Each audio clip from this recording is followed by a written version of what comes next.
Hello दोस्तों, welcome to Zero IAS. Zero IAS में आपका स्वागत है दोस्तों। ये हम लोग का आज का क्लास जो है वो डे 9 के एमसीक्यू का सॉल्यूशन है ये, ठीक है। तो कल हमने आपको डे 9 में एमसीक्यू दिया था, जो आपका नंबर ऑफ टॉपिक्स से अगर हम बात करेंगे तो लगभग आपका 670 टॉपिक्स से था, और नंबर ऑफ क्वेश्चन जो थे वो 110 थे। तो सबसे पहले हम लोग जो है देखेंगे कि कौन-कौन सा टॉपिक से क्वेश्चन आया है, और उन टॉपिक्स को डिटेल में पढ़ेंगे, फिर हम लोग एक-एक करके सॉल्यूशन को देखेंगे। तो स्टार्ट करते हैं आज का क्लास। हम लोग जो है टॉपिक को पढ़ते हैं, जिसको टॉपिक से एमसीक्यू आपको डे 9 में दिया हुआ है, ठीक है। तो फर्स्ट टॉपिक है एशियन एलिफेंट और अफ्रीका एलिफेंट के बारे में, ठीक है। तो अगर जनरल विशेषता बात करेंगे, तो जो एलिफेंट्स होते हैं कोई भी, चाहे वो एशिया का एलिफेंट हो या अफ्रीका का एलिफेंट हो, तो वो मैट्रियार्कल होते हैं, मतलब मातृसत्तात्मक होता है, ठीक है। और ग्रुप को लीड कौन करता है? फीमेल करती है। एशिया एलिफेंट का साइंटिफिक नेम है एलिफस मैक्सिमस, ठीक है। और इसके अलग अलग सब स्पीसीज पाए जाते हैं, उप प्रजाति। इंडियन एलिफेंट, सुमात्रन एलिफेंट या श्रीलंकन एलिफेंट, ये हो गया एशियन एलिफेंट का सब स्पीसीज। अगर एशियन एलिफेंट का सिर का आकार देखेंगे, तो इसका जो सिर का आकार होता है वो ट्विन डोम होता है, मतलब इस तरह से उनका सिर रहता है, ठीक है। दो ठो डोम उठा रहता है, और बीच में आपका गहराई रहता है, ठीक है, इंडेंट रहता है। अगर कान का शेप देखेंगे, तो इनके कान जो होते हैं छोटे होते हैं अफ्रीका हाथी की तुलना में, और सेमी सर्कुलर होते हैं, अर्ध वृत्ताकार होते हैं। अगर इसका साइज देखेंगे एशिया के एलिफेंट का, तो सही लगभग 3.5 मीटर तक बढ़ता है, ठीक है। और वेट भी उसी के रिस्पेक्ट में होता है। अगर हाथी का दांत देखिएगा, तो एशिया के एलिफेंट में सिर्फ मेल का ही हाथी का दांत होता है, कभी कभी फीमेल का होता है, फीमेल का कुछ फीमेल का होता है, वो रूडेंट्री होता है, अवशेष होता है। और मेल का होता है बड़ा बड़ा दांत, लेकिन फीमेल का होता है दांत लेकिन छोटा होता है, ठीक है। फिर अगर सूंड देखेंगे, तो सूंड सूंड के अंत में एक फिंगर जैसा प्रोजेक्शन होगा, जैसे ये सूंड है, तो सूंड के अंत में इस तरह से आपको, इस तरह से आपने देखा भी होगा, इस तरह से हाथी का सूंड होता है। ये फिंगर जैसा आपको देखने को मिलेगा, तो एक एक फिंगर जैसा होता है। वहीं अफ्रीका के एलिफेंट में देखिएगा, तो दो गो इस तरह से होगा उनका, दो फिंगर। अफ्रीका के एलिफेंट में सूंड के अंत में दो फिंगर जैसा प्रोजेक्शन होता है, एशिया के एलिफेंट में एक होता है। अगर उम्र देखिएगा, तो ये लगभग 48 साल तक जीते हैं हाथी। आईयूसीएन स्टेटस देखेंगे, तो एशिया एलिफेंट का आईयूसीएन स्टेटस इंडेंजर्ड है, और कन्वेंशनल माइग्रेटरी स्पीसीज का जो अपेंडिक्स 1 में है, ठीक है। उसी तरह से साइट्स में भी अपेंडिक्स 1 में है ये। अगर कुछ हाथी को छोड़ दिए दीजिए, अगर आप बोट्सवाना वाला हाथी या नामीबिया या साउथ अफ्रीका जिम्बाब्वे वाला, तो ये आपको अपेंडिक्स 1 में दिखेगा। पॉपुलेशन अगर बात करेंगे, तो हाथी इंडिया में लगभग 28,000 के आसपास है, और सबसे ज़्यादा जो है वो कर्नाटका में है। पूरे हाथी 25% कर्नाटका में है।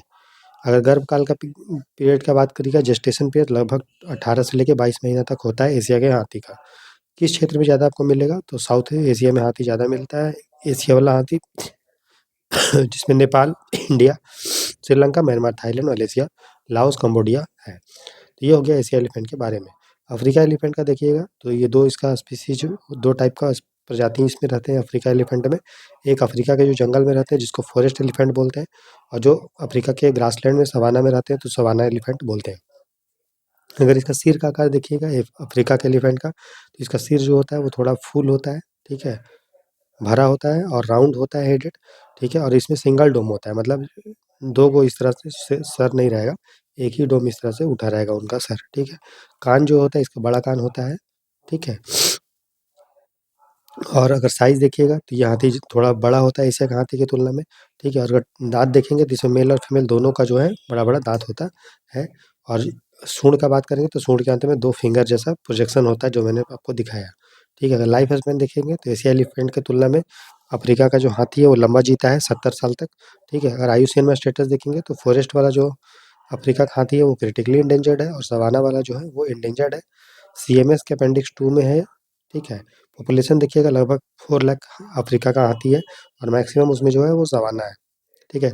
अगर गर्भकाल का पीरियड देखेंगे, तो 22 महीना है, मतलब उस एशिया का हाथी का 18 से 22 था, इसमें 22 महीना है, मतलब इसलिए अफ्रीका का हाथी बड़ा होता है, तभी तो लंबे टाइम उसको लग रहा है डेवलप करने में, ठीक है। क्षेत्र बात करेंगे, तो ये आपको ज़्यादातर सेंट्रल अफ्रीका और वेस्ट अफ्रीका में देखने को मिलेगा, और सवाना में देखने को मिलेगा। हाथी का अगर इकोलॉजिकल इम्पोर्टेंस अगर हम देखेंगे, ठीक है, तो ये भारत का नेशनल हेरिटेज एनिमल है, राष्ट्रीय धरोहर पशु है, 2010 में इसको डिक्लेयर किया गया था। कीस्टोन स्पीसीज भी है। क्या होता है कीस्टोन स्पीसीज, ऑलरेडी हम लोग पढ़ चुके हैं, ठीक है। और इकोसिस्टम का हेल्थ के बारे में ये बताता है। और ये अम्ब्रेला एलिफेंट भी है, अम्ब्रेला स्पीसीज, क्योंकि बहुत सारे स्पीसीज को ये सपोर्ट करता है। क्या होता है अम्ब्रेला स्पीसीज, ऑलरेडी हम पढ़ चुके हैं, ठीक है। इसका जो गोबर होता है हाथी का, वो फर्टिलिटी को, सॉइल की उर्वरता को बढ़ाता है और उससे नया प्लांट को ग्रोथ मिलता है। फिर वो मल अपना त्याग करता है, तो उसमें भी कुछ बीज होता है, तो वो फिर एक जगह से दूसरी जगह बीज को ले जाने में अपने गोबर के द्वारा ये मदद करता है, ठीक है। इसका जो गोबर होता है वो प्लांट को नरिशमेंट देता है, और बहुत सारे कीड़ा मकोड़ा भी उसके गोबर में रहते हैं, ठीक है। हाथी जो है गड्ढा करता है और उसे जमीन के नीचे से फिर पानी को भी निकालता है, बाकी जानवर उसको पीते हैं। फूड चेन में भी हाथी का रोल, अगर हाथी मरता है तो उनका जो हड्डी वड्डी होता है उस पे लोग शिकारी उसको खाते हैं, ठीक है। चील, कौवा, बाज, ये सब, ठीक है। फिर एलिफेंट कॉरिडोर, हाथी गलियारा अगर देखेंगे तो ये एक सीधा पतला रास्ता होता है, जो एक हाथी के हैबिटेट को, हाथी के आवास को जोड़ता है दूसरे से, ठीक है। तो एक रिपोर्ट है जिसका नाम है राइट ऑफ पैसेज रिपोर्ट, ठीक है। उसके अनुसार भारत में लगभग 100 जो है एलिफेंट कॉरिडोर है, और मैक्सिमम एलिफेंट कॉरिडोर आपको north east India, south India, central India, north Bengal और नॉर्थ वेस्ट इंडिया में है। अगर हाथी की एलिफेंट कॉरिडोर को क्या-क्या खतरा है, तो सिंपल है, हैबिटेट का डिस्ट्रक्शन है, उसका आवास का विखंडन होता है, फ्रेगमेंटेशन, डेवलपमेंट एक्टिविटी के कारण बीच में road, rail, mining, electricity line जाता है, या फिर जो है अतिक्रमण के कारण भी नुकसान होता है, ठीक है। तो एलिफेंट को चूँकि बड़ा एरिया चाहिए, इसीलिए अगर हम उसको कॉरिडोर के द्वारा छोटा कर देंगे, तो जो है अपने गाँव में घुसने लगेगा हाथी, और इसके कारण फिर जो आदमी का और हाथी का संघर्ष होकर बहुत सारे हाथी और जानवर भी मरेंगे।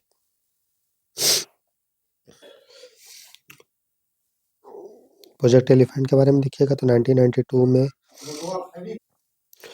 ये लॉन्च किया गया था, हाथी को बचाने के लिए और उसके हैबिटेट को, ठीक है। उद्देश्य यही था कि इसके में राज्य को सपोर्ट हम करेंगे, ताकि वो अपने उसके एरिया में जो भी जंगली हाथी है उसको वो बचाए, ठीक है। तो ये चीज़ है। साथ ही साथ ह्यूमन और एलिफेंट का जो कॉन्फ्लिक्ट है, जो संघर्ष है उसको कम करना, एलिफेंट का जो हैबिटेट है उसको साइंटिफिकली रूप से मैनेज करना, ठीक है। और जो भी हाथी के दाँत के लिए हाथी का शिकार होता है, वो सबको रोकना। तो सेंट्रली स्पॉन्सर्ड स्कीम है, याद रखिएगा, केंद्र प्रायोजित योजना। फिर है हाथी मेरे साथी, इसको wild life trust of India और MOEFCC, ministry of environment, forest and climate change ने 2011 में स्टार्ट किया था, ठीक है। और इसमें बहुत सारे देश भी पार्टिसिपेट किए थे, India, Botswana, Congo, Indonesia, Kenya, Sri Lanka, Tanzania, Thailand, ठीक है। मकसद वही था कि हाथी और जानवर, हाथी और मनुष्य दोनों साथ-साथ मिल-जुल के रहें, कोई भी एक-दूसरे को हानि ना पहुँचाए, उसके लिए। फिर है रिहैब प्रोजेक्ट, रिहैब का फुल फॉर्म है reducing human elephant attack using the bee fence, ठीक है। तो मधुमक्खी का बाड़ का प्रयोग करके मानव और हाथी का संघर्ष को कम करना। जैसे कि मान लो जी, ये एरिया है जहाँ पे हाथी रहते हैं, यहाँ पे लोग रहते हैं, तो अगर चारों तरफ से अगर हम मधुमक्खी का उस टाइप का हम कर देंगे, ठीक है, मधुमक्खी को रख देंगे, तो क्या होगा, हाथी जो आपको पता है मधुमक्खी से डरता है, तो इस एरिया में वो नहीं जाएगा और फिर संघर्ष कम होगा, ठीक है। इसको KVIC, खादी विलेज एंड जो इंडस्ट्री कॉरपोरेशन है वो इसको इम्प्लीमेंट कर रहा है। इसमें बी बॉक्स जो है, मधुमक्खी का बॉक्स, एक नेचुरल डेटरेंट, प्राकृतिक अवरोधक के रूप में काम करता है।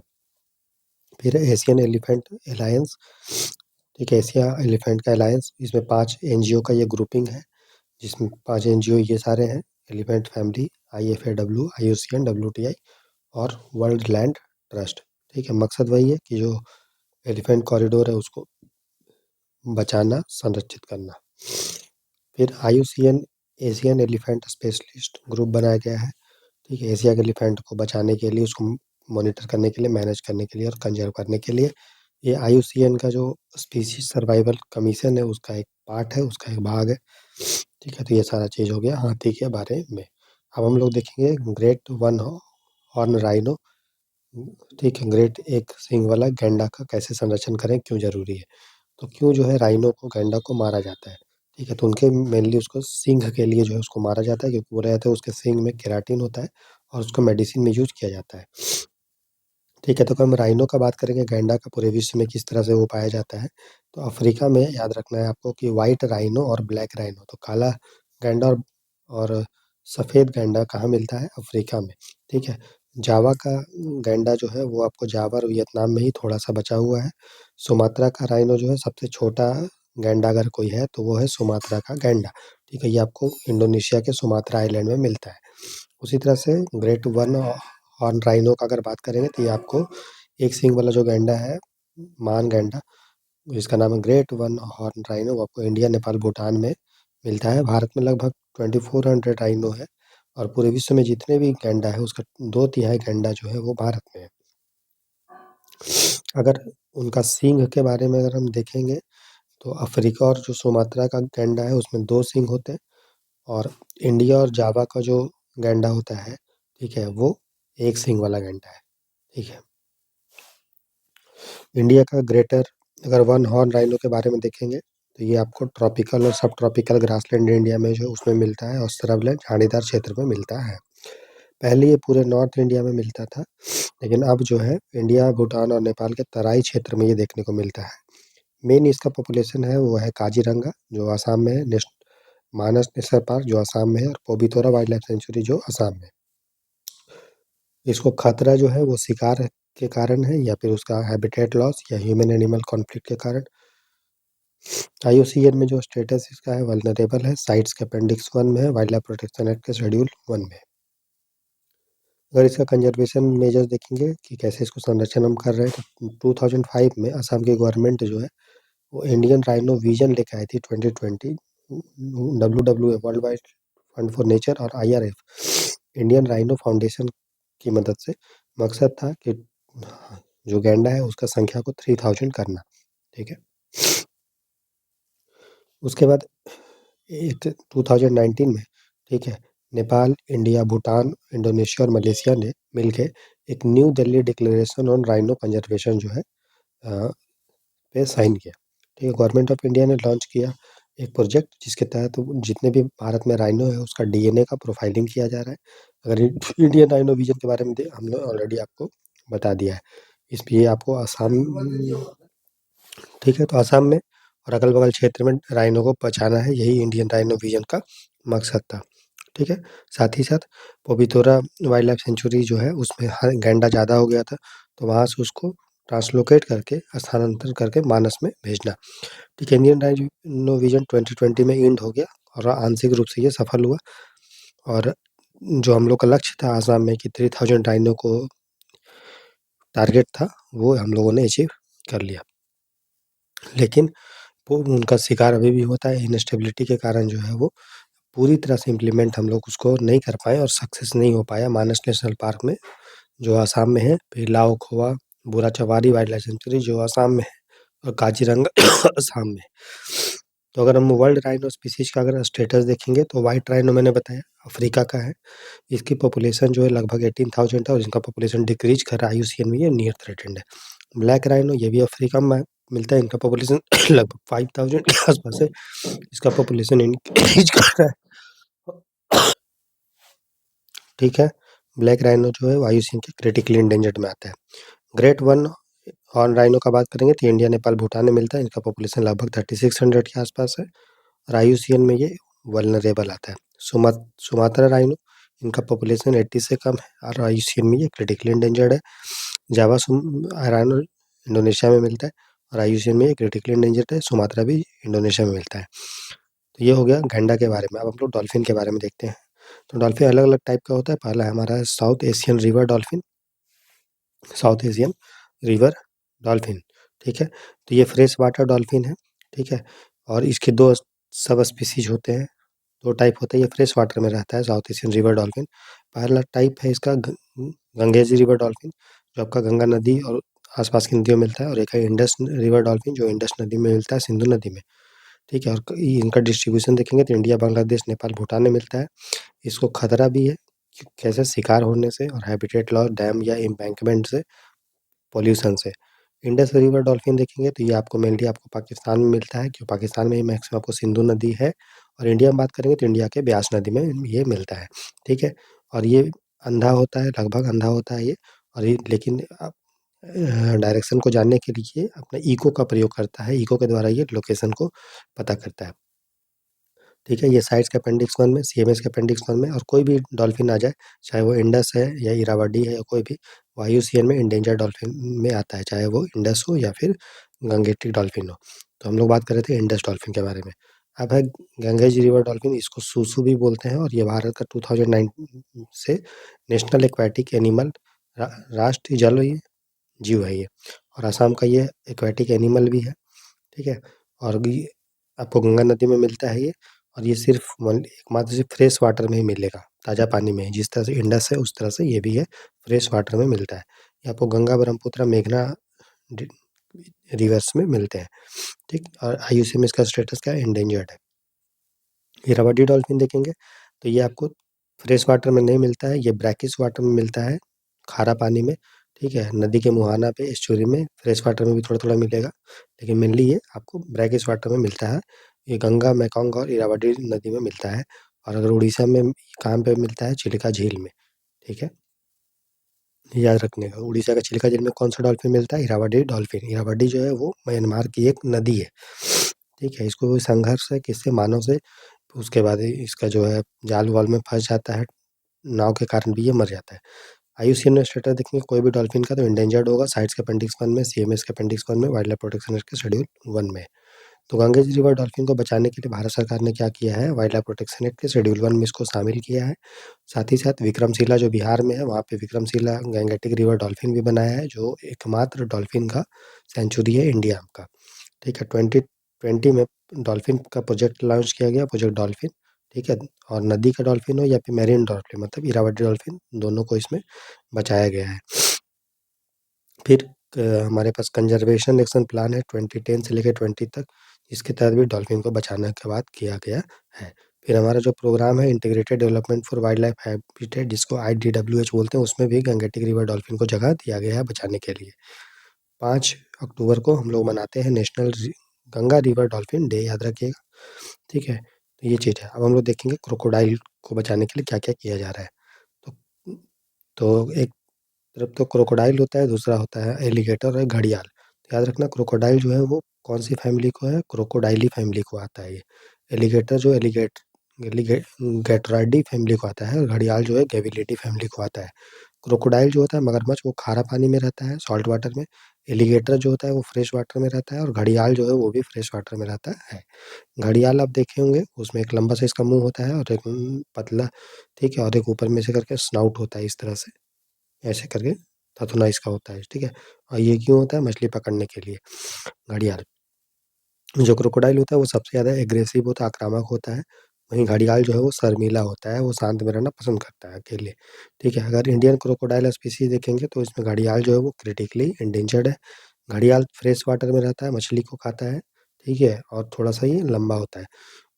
ठीक है, और ये कहाँ पे आपको मिलेगा घड़ियाल, मेनली आपको ये इंडस, गंगा और ब्रह्मपुत्रा नदी के आसपास मिलता है, और चंबल नदी में भी फिलहाल ये मिल रहा है। पहले ये बहुत जगह मिलता था, इंडस, गंगा, ब्रह्मपुत्रा में, लेकिन अब ये सिर्फ और सिर्फ इंडिया में चंबल नदी में मिल रहा है। चंबल जो है वो किसकी सहायक नदी है, यमुना की। तो नेशनल चंबल सेंचुरी है, राष्ट्रीय चंबल अभयारण्य, जो यूपी, राजस्थान और मध्य प्रदेश में है। और वहीं कुछ थोड़ा सा घड़ियाल आपको देखने को मिलेगा सोन, गंडक, घाघरा, और उड़ीसा के सतकोसिया वाइल्ड लाइफ सेंचुरी में भी थोड़ा थोड़ा देखने को मिलेगा, लेकिन मेनली आपका ये चंबल, नेशनल चंबल सेंचुरी में ही मिल रहा है घड़ियाल। इसको खतरा है किससे, डैम से, बैरेज से, सैंड माइनिंग से, पोल्यूशन से, मछली पकड़ने से, और लाइव स्टॉक वॉशिंग से, जो पशुधन को धोते हैं उससे। आईयूसीएन में जो है घड़ियाल है क्रिटिकली एंडेंजर, साइट्स के अपेंडिक्स 1 में, सीएमएस के अपेंडिक्स 1 में, वाइल्ड लाइफ प्रोटेक्शन एक्ट के शेड्यूल 1 में। ये हो गया घड़ियाल के बारे में। अब अगर मगर के बारे में देखेंगे, जिसको इंडियन क्रोकोडाइल भी बोलते हैं, तो आईयूसीएन में ये वल्नरेबल है। ये आपको दलदल इसको मार्स या फिर इंडियन या फिर ब्राउड स्नॉटेड, चौड़ी थूथन वाला इसको हम लोग बोलते हैं। मगरमच्छ आप लोग देखे भी होंगे, कितना बड़ा चौड़ा उसका मुंह होता है। ठीक है, और ये मीठा फ्रेश वाटर में आपको देखने को मिलेगा। फ्रेश वाटर रिजर्वायर मार्स, दलदली एरिया में ये आपको देखने को मिलता है। ये आपको पूरे इंडिया में मिलेगा, और भूटान में भी मिलता है।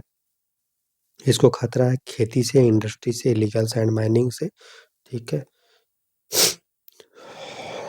आईयूसीएन में देखेंगे तो जो हमारा क्रोकोडाइल, इंडियन क्रोकोडाइल जिसको मगरमच्छ बोलते हैं, वो वल्नरेबल है, साइट्स के अपेंडिक्स 1 में है और वाइल्ड लाइफ प्रोटेक्शन एक्ट के शेड्यूल 1 में है। तीसरा है सॉल्ट वाटर क्रोकोडाइल, खारे पानी का मगरमच्छ। ये बहुत लंबा होता है और ये लार्जेस्ट लिविंग रेप्टाइल है, पृथ्वी का सबसे बड़ा जीवित सरीसृप है ये। ये आपको नाम से पता चला, सॉल्ट वाटर मतलब खारा पानी में देखने को मिलेगा, एस्चुरी में, ब्रैकिस वेटलैंड में।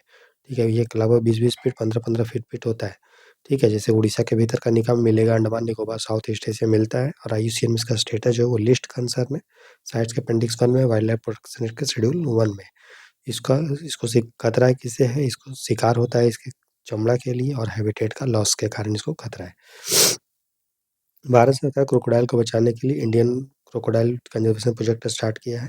ठीक है, मकसद वही है, क्रोकोडाइल को बचाना। फिर है मद्रास क्रोकोडाइल बैंक ट्रस्ट। ठीक है, चेन्नई में इसको बनाया गया है, यहाँ पे क्रोकोडाइल का रिप्रोडक्शन ये सब किया जाता है। ठीक है, फिर अब देखते हैं टर्टल्स टॉर्टवाइज के बारे में। ठीक है, तो जो टॉर्टवाइज होता है दोस्तों, कछुआ जिसको हम लोग बोलते हैं, ठीक है, जिसको टॉर्टवाइज समझिए हिंदी में, ये लैंड पे रहता है और शाकाहारी होता है टॉर्टवाइज। ठीक है, और 80 से 120 ईयर तक ये रहता है। इसका जो सेल होता है, खोल, ये गुम्बादार होता है, डोम शेप होता है। वहीं टर्टल की बात करेंगे, तो टर्टल जो होता है वो पानी में रहना पसंद करता है, जमीन पे नहीं रहता है। ठीक है, और ये ओमनीवोर होता है, सर्वाहारी होता है। और ये टर्टल उतना लंबे समय तक नहीं जीता है, इसका शॉर्ट लाइफ स्पैन होता है। ठीक है, और इसका बॉडी जो होता है वो फ्लैट स्ट्रीमलाइन सेल होता है इसका, और ये स्ट्रॉन्ग स्विमर्स होता है। इसका बॉडी खोखला होता है, तभी ये आसानी से तैर पाता है टर्टल, क्योंकि ये पानी में रहता है। टॉर्टवाइज जो है जमीन में रहता है। तो हम बोल सकते हैं कि जितना भी टॉर्टवाइज है वो टर्टल है, लेकिन सभी टर्टल जो है टॉर्टवाइज नहीं होता है। ठीक है, अब कुछ हम लोग टर्टल स्पीसीज के बारे में देखते हैं। पहला है बटागुर टर्टल स्पीसीज, ये क्रिटिकली एंडेंजर्ड है। ये आपको साउथ ईस्ट एशिया में मिलेगा। ठीक है, और नदी में रहता है ये।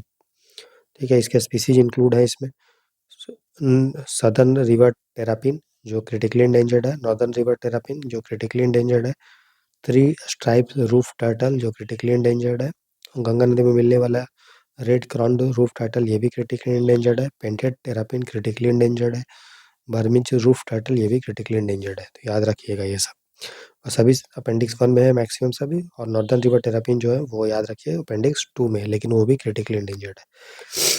नॉर्दर्न रिवर टेरापिन के बारे में बात करेंगे, तो ये एशिया का one of the largest fresh water turtle है। ठीक है, और ये साउथ ईस्ट एशिया और सुंदरबन के नदी डेल्टा में रहता है। ठीक है, थ्री रिवर्स रूट टर्टल देखेंगे, तो नदी, बड़े बड़े नदियों के सैंड बैंक्स में ये मिलेगा। नेपाल, इंडिया, बांग्लादेश के गंगा प्लेन में मिलता है। ये भी IUCN में क्रिटिकली एंडेंजर्ड है, वाइल्ड लाइफ प्रोटेक्शन एक्ट के शेड्यूल 1 और साइट्स के अपेंडिक्स 2 में। Red crown Bengal roof turtle, ये भी क्रिटिकली एंडेंजर्ड है, ये गंगा ब्रह्मपुत्र रिवर में मिलेगा। ठीक है, और इसमें मेल जो होते हैं वो फीमेल की तुलना में छोटा होता है। IUCN में ये क्रिटिकली एंडेंजर्ड है। ठीक है, और ये आपको नेशनल चंबल सेंचुरी में भी आपको देखने को मिलेगा। कौन? Red crown Bengal roof turtle. फिर है ब्लैक सॉफ्ट सेल टर्टल। ठीक है, ये भी क्रिटिकली एंडेंजर्ड है, ये ब्रह्मपुत्र नदी में मिलता है। फिर है Indian Ganges soft shell turtle, ये एंडेंजर्ड है, याद रखना है इसको। ठीक है, Indian Ganges soft shell turtle क्या है? एंडेंजर्ड है। फिर है Indian peacock soft shell turtle, endangered है, गंगा ब्रह्मपुत्र में मिलता है। ठीक है, बस IUCN में क्या स्टेटस है वो इम्पोर्टेंट होगा। फिर निसीलोनिया सॉफ्ट सेल टर्टल ग्रुप के बारे में देख लेते हैं, तो ये आपको साउथ एशिया में पाया जाने वाला टर्टल है, ये फ्रेश वाटर में रहता है। ठीक है, तो Burmese peacock soft shell turtle क्या है? Critically endangered. Leith soft shell turtle क्या है? Critically endangered. Black soft shell turtle क्या है? Critically endangered. Indian soft shell क्या है? एंडेंजर्ड। इंडियन पिकॉक टर्टल क्या है? एंडेंजर्ड। ठीक है, तो ये सब हमने आपको बता दिया। उसके बाद Indian narrow headed soft shell turtle क्या है? एंडेंजर्ड। अब कुछ तो नदी वाला हो गया, अब हम लोग सी टर्टल का देख लेते हैं, समुद्री टर्टल के बारे में। ठीक है, तो अगर साइज हम देखेंगे, तो साइज सबसे बड़ा होता है समुद्री टर्टल में किसका? लेदर बैक का, फिर ग्रीन टर्टल, फिर लॉगर हेड टर्टल। ये साइज अब घटेगा, सबसे बड़ा लेदर बैक का और सबसे कम किसका होगा? केम्प रिडली का, और उससे थोड़ा थोड़ा किसका होगा? ओलिव रिडली का। ठीक है, तो अब देखते हैं हॉक्स बिल सी टर्टल के बारे में। तो ये माइग्रेटरी टर्टल है, और ये सैंडी बीचेज में आपका अंडा देता है अपना, अंडमान निकोबार, तमिलनाडु, उड़ीसा में ये आपको मिलेगा। IUCN में क्रिटिकली इंडेंजर्ड इंडेंजर्ड है। उसी तरह से केम्प रिडली टर्टल सबसे रेयरेस्ट है, दुर्लभ है, सबसे छोटा टर्टल है ये, ठीक है? और ये अपने एक साथ अंडा देने के लिए जाना जाता है, जिसको अरीबाडा बोलते हैं। ऑलिव रिडली टर्टल भी इसी के लिए फेमस है। ये आपको नॉर्थ अटलांटिक और सब ट्रॉपिकल एरिया में मिलता है, इंडिया में भी मिलता है ये। आईयूसीएन में क्रिटिकली एंडेंजर्ड है। फिर है ग्रीन सी टर्टल, ये एकमात्र हर्बीवोर सी टर्टल है। जनरली टर्टल जो होता है मांसाहारी होते हैं, लेकिन ग्रीन सी टर्टल जो है वो एंडेंजर्ड है और वो हर्बीवोर है, शाकाहारी है, ठीक है? और ये भारत में रेयर है, मतलब ना के बराबर मिलता है ग्रीन टर्टल, ठीक है? फिर है लेदर बैक सी टर्टल, ये बहुत सबसे बड़ा कछुआ है ये, ठीक है? ये ट्रॉपिकल टेम्परेट एरिया में आपको मिलेगा, इंडिया में भी ये मिलता है, ठीक है? और आईयूसीएन में वल्नरेबल है ये। फिर लॉगर हेड सी टर्टल, ये भी आपको ट्रॉपिकल और टेम्परेट ओशियन इंडिया में भी मिलता है, ये वल्नरेबल है। ओलिव रिडली टर्टल, ये भी आरीबाडा के लिए जाना जाता है, ठीक है? एक साथ बहुत सारा ये अंडा देने के लिए ठंड के मौसम में आता है। अब उड़ीसा के गहीरमाथा मेरीन सेंचुरी और ऋषिकुल्या रुकरी में ये आपका अंडा देता है। आईयूसीएन में क्या है स्टेटस? वल्नरेबल। अब समुद्री कछुओं को बचाने के लिए कंजर्वेशन प्रोजेक्ट लॉन्च किया गया, जिसमें ओलिव रिडली टर्टल को हम लोग बचाते हैं, जो वल्नरेबल है। इसको मिनिस्ट्री ऑफ एनवायरनमेंट फॉरेस्ट ने यूएनडीपी की मदद से 1999 में ये प्रोजेक्ट को स्टार्ट किया था, और इसको wild life institute of India जो है इम्प्लीमेंट करती है। और ये उड़ीसा पे फोकस करते हुए 10 भारत के जो कोस्टल स्टेट्स हैं, जैसे इंडिया का कोस्टल स्टेट इधर-इधर उसको पे ये कर रहा है, और उड़ीसा पे ज़्यादा फोकस है इसका।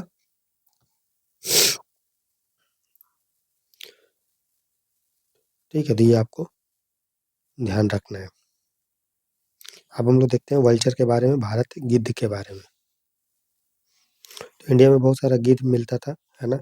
और हिंदू लोग जो है बहुत सारे गाय को जैसे छोड़ देते हैं, ठीक है, मरा हुआ, तो उसको गिद्ध जो है वो खाता था, ठीक है? तो भारत में गिद्ध का बहुत सारा डाइवर्सिटी था, लगभग 9 स्पीशीज जो है गिद्ध के इंडिया में मिलते हैं, लेकिन वो अभी विलुप्त होने के बहुत सारे स्पीशीज कगार पे है। क्यों? डाइक्लोफेनेक के कारण। डाइक्लोफेनेक जो होता है एक तरह का जानवरों को दर्द को कम करने के लिए एक दवा है, वेटरनरी एंटी इन्फ्लेमेटरी ड्रग है, ठीक है? तो वो जानवर को दिया जाता है उन उसके दर्द को कम करने के लिए, लेकिन वही जानवर जब मरता है तो दवा तो ऑलरेडी उसके बॉडी में है, डाइक्लोफेनेक बॉडी उसमें है, और फिर उसी को जब वल्चर खाता है तो उसके मांस के साथ, डेड बॉडी के साथ जो है वल्चर में चला जाता है, और ये वल्चर उसको पचा नहीं पाता और इसका किडनी फेल हो जाता है इस दवा के कारण, और वल्चर की मौत हो जाती है, ठीक है? तो 1993 से लेकर 2002 तक लगभग वल्चर 99% जो व्हाइट रम्प्ड वल्चर है उसका पॉपुलेशन डिक्लाइन किया है। उसी तरह से लॉन्ग बिल्ड और सिलेंडर बिल्ड जो वल्चर है उनका पॉपुलेशन भी डिक्लाइन हुआ है, ठीक है? तो वल्चर का पॉपुलेशन डिक्लाइन होने से क्या नुकसान है? तो ये है कि डेड बॉडी है उसको खा कोई ख़त्म नहीं कर पाएगा और उसका अंबार हो जाएगा, ठीक है? और धीरे-धीरे करके चूहा भी और फेरल डॉग्स उसकी उसकी संख्या बढ़ने लगेगी। अगर वल्चर की संख्या घटती है तो बीमारी भी बढ़ने लगेगा, जैसे रेबीज है, एंथ्रेक्स है, प्लेग है। अगर इंडियन वल्चर का स्पीशीज़ हम देखेंगे तो व्हाइट रम्प्ड वल्चर जो है वो आपको गैंगेटिक प्लेन में देखने को मिलेगा, मिलता था पहले, मतलब अभी भी थोड़ा-थोड़ा मिलता है, और आईयूसीएन में ये क्रिटिकली एंडेंजर्ड है। रेड हेडेड वल्चर, इसका सर जो होता है लाल होता है, ये क्रिटिकली एंडेंजर्ड है, ठीक है? इसको हम लोग एशियन किंग वल्चर और इंडियन ब्लैक वल्चर भी हम लोग बोलते हैं। इंडियन लॉन्ग बिल्ड वल्चर जो है वो आपका नेपाल, इंडिया और पाकिस्तान में मिलता है, ये क्रिटिकली एंडेंजर्ड है। Slender billed vulture critically endangered है, ठीक है? ये हिमालयन के क्षेत्रों में और साउथ ईस्ट एशिया में मिलता है, मतलब सब हिमालयन एरिया में, हिमालय के तराई में। इजिप्शियन वल्चर एंडेंजर्ड है, ठीक है? बहुत ज़्यादा डिस्ट्रीब्यूटेड है ये, लेकिन ये इसका पॉपुलेशन डिक्लाइन हो रहा है, आईयूसीएन में एंडेंजर्ड है।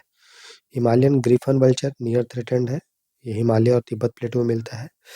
बियर्डेड वल्चर नियर थ्रेटेंड है, ये हाई माउंटेन्स में मिलता है। फिर सिनेरस वल्चर, ये यूरेशिया में मिलता है। यूरेशिया मतलब यूरोप और एशिया, मतलब ज़ाहिर सी बात है इंडिया में मिलेगा। यूरेशियन ग्रिफन वल्चर, ठीक है? ये भारत में मिलने वाला, ठीक है, सबसे बड़ा नॉन इंडियन वल्चर है, मतलब इंडिया का नहीं है ये, बाहर का है, लेकिन इंडिया में मिलने वाला ये वल्चर है सबसे बड़ा, ठीक है? और आईयूसीएन में लिस्ट कंसर्न है। व्हाइट बैक्ड वल्चर जो है क्रिटिकली इंडेंजर्ड है। रूपेल ग्रिफन वल्चर है क्रिटिकली इंडेंजर्ड, ये आपको साहेल रीजन जो है और ईस्ट अफ्रीका में मिलता है, इंडिया में नहीं मिलता है। तो ये सारा चीज़ें जो है वो ध्यान रखेंगे। अब देखते हैं भारत ने वल्चर को बचाने के लिए, गिद्ध को बचाने के लिए क्या-क्या किया है। तो भारत ने वल्चर सेफ ज़ोन बनाया है। वल्चर सेफ ज़ोन में मतलब यहाँ पे जो भी मांस होगा उसमें डाइक्लोफेनेक नहीं होगा, ठीक है? तो ये चीज़ है। इसके लिए हम लोग एमपी, असम, गुजरात, यूपी, महाराष्ट्र में फोकस कर रहे हैं। उसी तरह से integrated development of wild life habitat है, उसमें भी वल्चर को बचाने के लिए भारत सरकार जो है स्पीसी रिकवरी प्रोग्राम में वल्चर को शामिल किया है, ठीक है। वाइल्ड लाइफ प्रोटेक्शन एक्ट के शेड्यूल 4 में पहले white round vulture, long billed vulture और स्लेंडर बिल्ड वल्चर था, अब उसको शेड्यूल 1 में डाल दिया गया है। बाकी वल्चर को है शेड्यूल 4 में ही है, ठीक है। फिर वल्चर रेस्टोरेंट बनाया, वल्चर रेस्टोरेंट मतलब ऐसा एरिया जहाँ पे वल्चर को जो भी खाना दिया जाएगा उसमें डाइक्लोफेनेक नहीं होगा, ठीक है। इसको महाराष्ट्र और पंजाब फॉरेस्ट डिपार्टमेंट इसको मैनेज करता है वल्चर रेस्टोरेंट को।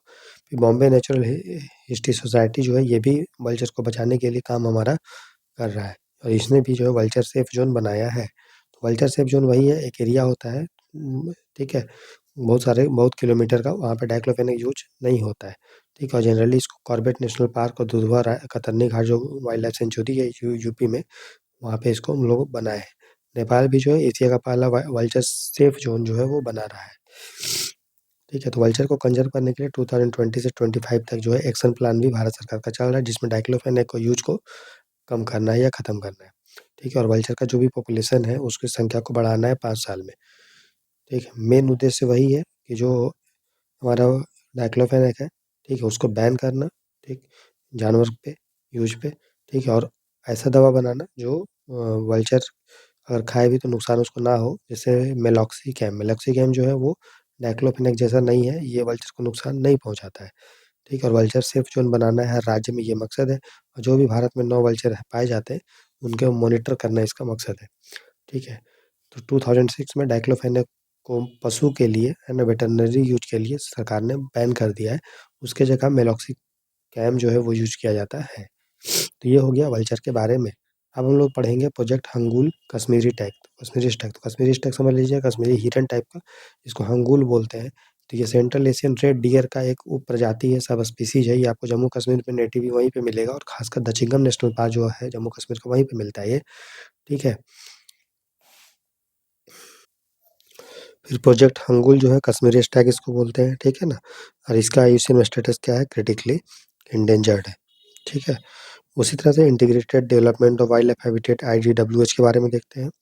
इसमें क्या किया जा रहा है, इस प्रोजेक्ट के तहत या इसी इनिशिएटिव के तहत सरकार जो है, ये सेंट्रल सेक्टर स्कीम है, केंद्र सरकार इसको इस सपोर्ट करता है, इसके द्वारा राज्य सरकार को वाइल्ड लाइफ को बचाने के लिए, ठीक है। इसमें प्रोटेक्टेड एरिया जैसे में national park, wild life sanctuary ये सब आते हैं उसको सपोर्ट किया जाता है। प्रोटेक्टेड एरिया के बाहर जो जीव जंतु रहते हैं, जंगली जीव जंतु, उसको भी संरक्षण दिया जाता है, और स्पीसीज को रिकवर करने के लिए स्पीसी रिकवरी प्रोग्राम भी IDWH के अंडर में स्टार्ट किया गया। तो ये 3 कंपोनेंट है IDWH के। तो स्पीसी रिकवरी प्रोग्राम में बहुत सारे जानवरों को रखा गया है, जैसे कुछ मैमल्स हैं, स्तनपायी, जिसमें हंगूल है critically endangered, Malabar civet critically endangered, Asian wild any water buffalo endangered, Asiatic lion endangered, brow antlered deer critically endangered, Nilgiri tahr endangered, red panda endangered, clouded leopard vulnerable, great one horn rhino vulnerable, snow leopard vulnerable, Manipur deer critically endangered, caracal least concern. तो ये सारे species को species recovery programme के under में mammal के category में उनको दिया गया है। उसी तरह से जो मैरीन मैमल है, जो समुद्री स्तनपायी है, उसके लिए डुगोंग को जगह दिया गया है उसमें संरक्षण के लिए वल्नरेबल में, और गंगे रिवर डॉल्फिन ये भी इंडेंजर्ड है। बर्ड्स को भी एसबीसी रिकवरी प्रोग्राम में शामिल किया गया है, बहुत सारे बर्ड्स को, जैसे ग्रेट इंडियन बस्टर्ड है क्रिटिकली इंडेंजर्ड, जॉर्डन कर्सर पक्षी है क्रिटिकली इंडेंजर्ड, निकोबार मेगापॉड है वल्नरेबल। उसके बाद एडिबल नेस्ट स्विफ्टलेट है लिस्ट कंसर्न, और जितने भी वल्चर इंडिया में पाए जाते हैं वो भी एसपीसी रिकवरी प्रोग्राम के अंडर में IDWH के अंडर में शामिल है। कुछ रेप्टाइल है जैसे अरेबियन सी हम्पबैक व्हेल इंडेंजर्ड है, मैरीन टर्टल और नॉर्दर्न रिवर टेरापिन जो क्रिटिकली इंडेंजर्ड है, इनको भी एसपीसी रिकवरी प्रोग्राम IDWH के अंडर में शामिल किया गया है, ठीक है। अब हम लोग देखते हैं animal welfare board of India के बारे में। तो ये animal welfare board of India का स्टैट्यूटरी बॉडी है, ठीक है। ये prevention of cruelty to animal act 1960 के अंडर में बना था। क्यों? सरकार को सलाह देने के लिए किस तरह से एनिमल का वेलफेयर जो है वो किया जा सकेगा, ठीक है। और ये जो है पहले हमारा काम करता था अलग मिनिस्ट्री में, लेकिन अब जो है 2019 से ministry of fishing, animal husbandry और डेयरिंग के अंडर में काम करता है। पहले मिनिस्ट्री ऑफ एग्रीकल्चर ये सब के अंडर में था, लेकिन अब मिनिस्ट्री ऑफ फिशरी के अंडर में आता है, ठीक है। और इसको prevention of cruelty to animal act 1960 के अंडर में एस्टैब्लिश किए थे। रुक्मिणी दिव्या रुंडेल का इनका बहुत बड़ा रोल है इसमें। ठीक है? तो ये करता क्या है कि एनिमल से रिलेटेड जो क्रूएल्टी हो रहा है, ठीक है? रिसर्च में या फिर मनोरंजन के रूप में, तो उसको निगरानी करता है, उसको रोकता है। और एनिमल वेलफेयर जो ऑर्गनाइज़ेशन है, ऐसे संगठन जो एनिमल के वेलफेयर के लिए काम करता है, उसको ये मान्यता भी देता है, रिकॉग्नाइज़ करता है। ठीक है? सुप्रीम कोर्ट का क्या स्टैंड है जल्लीकट्टू को लेके? जल्लीकट्टू आपको पता है ही, इसमें बैल को जो है अ, दौड़ाया जाता है, गाय या बैल को, ठीक है? ये आपका तमिलनाडु में होता है, ठीक है? तो उसमें क्रूएल्टी का एंगल कभी-कभी आता है, तो सुप्रीम कोर्ट ने बोला कि जल्लीकट्टू जो है वो क्रूएल जो है वो उसपे बैन कर दिया था, लेकिन फिर तमिलनाडु की गवर्नमेंट जो है वो गई थी, फिर दोबारा से उसको चालू कर दिया गया था, ठीक है?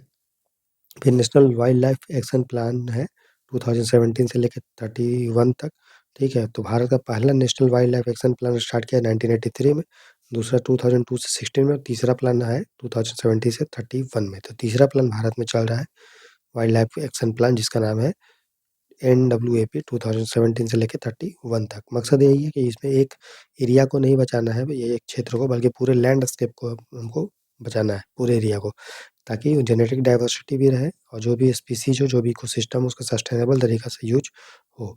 ठीक है, प्राइवेट सेक्टर को भी इसमें में हम लोग आगे बढ़ा रहे हैं, क्योंकि वो उसका जो कॉर्पोरेट सोशल रिस्पॉन्सिबिलिटी का फंड है, उसका हम लोग यूज़ करेंगे वाइल्ड लाइफ को बचाने के लिए।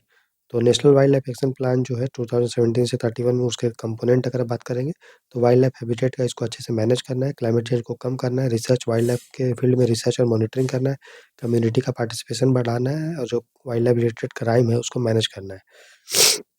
ठीक है? तो इसमें बात किया गया लैंडस्केप अप्रोच कंजर्वेशन के लिए, संरक्षण के लिए पूरे लैंडस्केप फोकस करेंगे। सिर्फ एक साइट पे फोकस हम नहीं करेंगे, एक एक स्थल पे, बल्कि पूरा एरिया पे ही फोकस हमको कर लेना है। वहाँ के इकोलॉजी को, इकोनॉमिक इंटरेस्ट को पूरा बचाना है। माइग्रेटरी बर्ड जो है, प्रवासी पक्षी है, उसको भी संरक्षण देने के national action plan for migratory bird 2018 से लेकर 23 तक चल रहा है। इसमें फोकस किया गया है आपका सेंट्रल एशियन फ्लाईवे जो है, जिसे प्रवासी पक्षी सेंट्रल एशिया से फ्लाई करके इंडिया में आते हैं, उसके लिए उस रूट को जो है संरक्षण देना है। इसको मिनिस्ट्री ऑफ एनवायरनमेंट, फॉरेस्ट और क्लाइमेट चेंज इस प्लान को तैयार किया है। मकसद वही है 2027 तक जो उनका संख्या कम हो रहा है माइग्रेटरी बर्ड का, उसको ठीक करना है। सेंट्रल एशियन फ्लाईवे के बारे में बात करेंगे, तो ये एक तरह का रास्ता है आकाश में, जिसका यूज़ करके साइबेरिया से पक्षी जो है वो इंडिया में और इंडिया के ओशियन में आते हैं। ठीक है?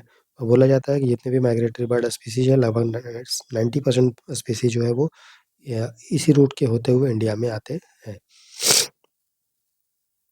ठीक है? फिर एक green deeds good deeds initiative, हरित अच्छा कार्य जो है पहल, तो इसको ministry of environment, forest and climate change ने इसको जो है environment education, awareness and training के तहत इस स्कीम को लॉन्च किया। मकसद वही है स्टूडेंट को, लोगों को जागरूक करना, ताकि वो एनवायरनमेंट फ्रेंडली जो है काम करे। ठीक है? फिर नेशनल ग्रीन कॉर्प्स NGC, तो इसको स्टार्ट किया गया था ministry of environment, forest and climate change के द्वारा। मकसद वही है स्टूडेंट के बीच में जो है एनवायरनमेंट को लेके जागरूकता उनको बढ़ाना है। ठीक है? तो इसमें मकसद है कि हम लोग कर रहे हैं कि लगभग 1.5 लाख स्कूल जो है, उसमें इको क्लब्स हम लोग बनाएँगे, ठीक है? जो स्टूडेंट को अवेयर करेगा कि इको फ्रेंडली स्टेप क्या-क्या है, प्लांट पेड़-पौधा लगाना है, वेस्ट को कैसे मैनेज करना है, प्लास्टिक फ्री कैंपेन, वो सारा चीज़ें। उसी तरह से BNHS के बारे में हम देखेंगे, तो ये बहुत पुराना एक NGO टाइप का समझ लीजिए, 1883 में ये बना था, और भारत का ये NGO है जो पक्षी को संरक्षण के फील्ड में ये काम करता है, और ये अपना रिसर्च पेपर ये सारा चीज़ भी लेके आता है। और इसमें सलीम अली जो व्यक्ति थे, और डिलन रिप्ले का बहुत बड़ा योगदान है BNHS में। फिर world wild life fund for nature, ये भी एक NGO है, 1961 में बना था। हेडक्वार्टर जेनेवा स्विट्ज़रलैंड में है, वाइल्ड लाइफ को बचाने के फील्ड में ये काम करता है। फिर है अर्थ आवर। अर्थ आवर क्या है? एक ऐसा घंटा होता है साल में, साढ़े, ठीक है? जनरली मार्च के लास्ट सैटरडे को मनाते हैं, जिसमें साढ़े 8 बजे से लेके साढ़े 9 बजे तक जो नॉन एसेंशियल, गैर जो ज़रूरतमंद जो लाइट है, उसको ऑफ कर दिया जाता है 1 घंटा के लिए, ठीक है? और इसको WWF स्टार्ट किया था 2007 में। अब लाइट, आपको पता है लाइट अ, है ना, ऊर्जा जो होता है ना, प्रकाश, ठीक है? उस वो ज उसके वो जनरली फ़ॉसिल फ्यूल से जनरेट होता है, ठीक है? तो 1 घंटा के लिए अगर लाइट यूज़ कर ले, कम बंद कर देंगे, इसका मतलब हम एनवायरनमेंट प्रति फ्रेंडली हैं, ठीक है? तो लोगों को इसमें पार्टिसिपेट करवाना है और ये सारा चीज़ है। नेक्स्ट है डेब्ट फॉर नेचर स्वैप। तो नेचर ने जो हम पे कर्ज दिया है उसको हम कैसे उबारेंगे, तो उसके लिए डेब्ट फॉर नेचर स्वैप है, जिसमें कंट्री को बोला जाता है कि अगर कोई देश ने उधार लिया है और अगर उस पैसे से अगर वो कंजर्वेशन करता है, पर्यावरण को बचाता है, तो उसका जो पैसा होगा वो उसको हम लोग माफ़ कर देंगे। उसी वही है डेट फॉर नेचर ठीक है। फिर इंटरनेशनल व्हेलिंग कमीशन एक कमीशन है जो व्हेल को बचाने के लिए काम करता है। ये एक नॉन यूएन बॉडी है, यूनाइटेड नेशन के अंडर में ये नहीं आता है और इसको international convention for regulation of व्हेलिंग के लिए अंडर में बनाया गया था। हेडक्वार्टर इसका यूके में है। मकसद वही है कि जो है व्हेल का शिकार हो रहा है, ठीक है, उसको कम करना, उसको रेगुलेट करना, इसका मकसद है। इंडिया इसका मेंबर है, ठीक है। और 1982 में जो पैसा के लिए, वाणिज्य के लिए जो व्हेल का शिकार होता है उसको दूर करना इसका मकसद है, ठीक है। तो लेकिन जापान जो है इसे 2018 में निकल गया था, क्योंकि जापान में इस व्हेल का वो लोग शिकार करते हैं खाने के लिए, ठीक है। तो इसलिए वो इसको ज्वाइन नहीं किया, हट निकल गया। 2021 का अगर हम देखें Indian state of forest report जनवरी 2 साल में एक बार आता है। तो 2021 का अगर हम देखेंगे तो इसको लेके कौन आया था? हमारा फॉरेस्ट सर्वे ऑफ इंडिया लेके आया था, ठीक है। और ये 17th रिपोर्ट था आपका 2021 वाला, और पहली बार रिपोर्ट आया था 1987 में, ठीक है। तो इसमें कुछ बात किया गया था, जैसे सस्टेनेबल डेवलपमेंट गोल 14 क्या है? ये लाइव बिलो वाटर, जिसमें मैंग्रोव ये सब आते हैं, ठीक है। सस्टेनेबल डेवलपमेंट गोल 15 ये सब उतना छोड़ दिए, काम का नहीं है। नेक्स्ट देखते हैं फॉरेस्ट सर्वे ऑफ इंडिया के बारे में। तो फॉरेस्ट सर्वे ऑफ इंडिया जो है भारत का एक संगठन है, जिसका हेडक्वार्टर देहरादून में 1981 में बना था, और ये मिनिस्ट्री ऑफ इन्वायरमेंट के अंडर में काम करता है। और यही जो है 2 साल में एक बार फॉरेस्ट सर्वे लेके आता है रिपोर्ट, ठीक है। तो मकसद इसका ये है कि 2 साल में एक बार Indian state of forest report बनाना, भारत में जो पेड़ वेड़ कितना है क्या है उसका एक इन्वेंटरी बनाना, एक उसका सूची बनाना, ठीक है। और फॉरेस्ट को अच्छे से बचाना वचाना इसका मकसद होता है, ठीक है। तो मेन एक्टिविटी ये सारा चीज़ ये करता है कि फॉरेस्ट का मैपिंग करना, फॉरेस्ट को मॉनिटर करना, जंगल में आग लग रहा है उसको मॉनिटर करना, फॉरेस्ट का जो टाइप है उसका मॉनिटर करना, मैपिंग करना, वो सब इसका काम होता है। अब देखिए इंडियन स्टेट ऑफ जो फॉरेस्ट रिपोर्ट है उसमें कुछ शब्द का यूज किया जाता है उस रिपोर्ट में। पहला है recorded forest area. Recorded forest area किसको बोलते हैं? तो रिकॉर्डेड फॉरेस्ट एरिया वो उसको बोलते हैं जो रिकॉर्ड में है। किसके रिकॉर्ड में? जिसको भारत सरकार ने अपने रिकॉर्ड में जंगल के रूप में दिखाया है। भले वहाँ पे जंगल है या नहीं है मतलब नहीं है, अगर पूरे वहाँ सरकार ने किसी भी चीज़ को अगर अपने रिकॉर्ड में जंगल बोल दिया है तो उसको बोल देंगे रिकॉर्डेड फॉरेस्ट एरिया। तो रिकॉर्डेड फॉरेस्ट एरिया क्या है? All land recorded as forest in government record irrespective of actual forest cover. तो आरएफओ वह भूमि होता है जिसमें सरकारी रिकॉर्ड में वन दर्ज किया जाता है, भले ही वहाँ वास्तविक वन हो या ना हो, ठीक है। फिर ट्री कवर क्या होता है? तो रिकॉर्डेड फॉरेस्ट एरिया के बाहर में जो पेड़ होते हैं, जो 1 हेक्टेयर से कम एरिया रहते हैं, तो उसको हम लोग ट्री बोलते हैं। तो रिकॉर्डेड फॉरेस्ट एरिया के बाहर जो पेड़ पौधा होता है जिसका एरिया 1 हेक्टेयर से कम है, तो उसको ट्री कवर बोला जाता है, ठीक है। फिर है ट्री आउटसाइड फॉरेस्ट, जंगल के बाहर पेड़, ठीक है। तो इसमें क्या होता है, रिकॉर्डेड फॉरेस्ट एरिया के बाहर में जितने भी पेड़ हैं, भले ही उसका साइज कुछ भी हो, यहाँ तो हमने देखा कि ट्री कवर में 1 हेक्टेयर से कम होना चाहिए, लेकिन ट्री आउटसाइड रिकॉर्डेड फॉरेस्ट में हम लोग उसमें बस ये देख लेते हैं कि जो रिकॉर्डेड फॉरेस्ट एरिया है, ठीक है, उसके बाहर जो भी पेड़ है वो ट्री आउटसाइड फॉरेस्ट में कहलाएगा, ठीक है। फिर फॉरेस्ट कवर किसको बोलते हैं? तो फॉरेस्ट कवर उस एरिया को बोलते हैं जहाँ पे एरिया 1 हेक्टेयर से अधिक हो, और ट्री का जो डेंसिटी है कैनोपी का, पेड़ों की कैनोपी घनत्व 10% से अधिक है, तो उसको हम लोग बोल देंगे फॉरेस्ट, ठीक है, भले ही उसका मालिक कोई भी हो। फिर फॉरेस्ट कवर में अलग-अलग कैटेगरी का होता है। तो एरिया क्या होना चाहिए? 1 हेक्टेयर से अधिक और कैनोपी 10% मिनिमम। तो अगर कैनोपी जो है 10 से लेके अगर 40% तक है तो उसको हम लोग ओपन फॉरेस्ट बोलते हैं। 40 से लेकर 70% तक अगर कैनोपी है तो मॉडरेट डेंस फॉरेस्ट बोला जाता है, और 70% से अधिक कैनोपी है तो उसको वेरी डेंस फॉरेस्ट जो है बोला जाता है, ठीक है। और 10% से कम है तो उसको फॉरेस्ट नहीं बोलेंगे, उसको हम लोग बोल देंगे स्क्रब, ठीक है। बैरन लैंड किसको बोलेंगे? बंजर भूमि जहाँ पे कोई भी वेजिटेशन नहीं है। प्लांटेशन जो होता है, याद रखिए फॉरेस्ट कवर के अंडर में प्लांटेशन आता है। तो अगर हम 2021 का अगर रिपोर्ट देखेंगे तो उसके अनुसार वेरी डेंस फॉरेस्ट जो है किसको बोलेंगे? इसका कैनोपी डेंसिटी 70 या 70% से अधिक हो। मॉडरेट मतलब 40 से 70, ओपन मतलब 10 टू 40। और टोटल फॉरेस्ट क्या होगा? तीनों को मिला दो, वेरी डेंस, मॉडरेट डेंस और ओपन फॉरेस्ट, ठीक है। तो इसके अनुसार अगर हम बात करें कि इंडिया का टोटल फॉरेस्ट कवर 2021 में कितना था, तो लगभग कितना था 713,789 किलोमीटर स्क्वायर, ठीक है, जो 2019 से बढ़ा है, ठीक। अगर total forest and tree cover देखेंगे तो फॉरेस्ट कवर कितना है हमारा, इतना, और ट्री कवर कितना है, लगभग 1 लाख हेक्टेयर, ठीक है। तो दोनों मिला के कितना होगा, 7 और 8, लगभग 8 लाख हेक्टेयर, ठीक है। जितना भी फॉरेस्ट हमारे पास है उसमें ओपन है, मॉडरेट और वेरी डेंस है। तो डेंस, वेरी डेंस और मॉडरेट दोनों मिला के जो है वो 57% टोटल फॉरेस्ट का है, ठीक है। तो ये जो अगर बात करें 2019 से लेकर 2021 तक, ठीक है, तो वेरी डेंस फॉरेस्ट जो है वो बढ़ा है, ठीक है। मॉडरेट डेंस फॉरेस्ट जो है वो घटा है, ओपन फॉरेस्ट जो है वो बढ़ा है, ठीक है। टोटल फॉरेस्ट भी बढ़ा है, कितना, 1540 स्क्वायर किलोमीटर, ठीक है। तो मेनली जो फॉरेस्ट हमारा बढ़ा है वो किस कारण से बढ़ा है, ओपन फॉरेस्ट के कारण, याद रखिए मॉडरेट वाला घटा है और वेरी डेंस बढ़ा है, ठीक है। अगर स्टेट वाइज देखेंगे तो एरिया बस आपको याद रखना है, एरिया किसी देखिएगा तो MSCOM आप याद रख लीजिए। ये अगर क्षेत्रफल के हिसाब से देखेंगे किसी राज्य में कितना ज़्यादा जंगल है, अगर क्षेत्रफल के हिसाब से देखेंगे तो सबसे ज़्यादा हो जाएगा महाराष्ट्र, फिर अरुणाचल, फिर छत्तीसगढ़, फिर उड़ीसा और फिर महाराष्ट्र, ठीक है। तो पहला क्या है, मध्य प्रदेश, फिर अरुणाचल, फिर छत्तीसगढ़, फिर उड़ीसा और फिर महाराष्ट्र। तो ये हो गया एरिया के हिसाब से जंगल, ठीक है। तो मध्य प्रदेश फर्स्ट है, अरुणाचल सेकंड है, छत्तीसगढ़ जो है हमारा थर्ड है, और फिर उड़ीसा है, और फिर जो है आपका महाराष्ट्र है।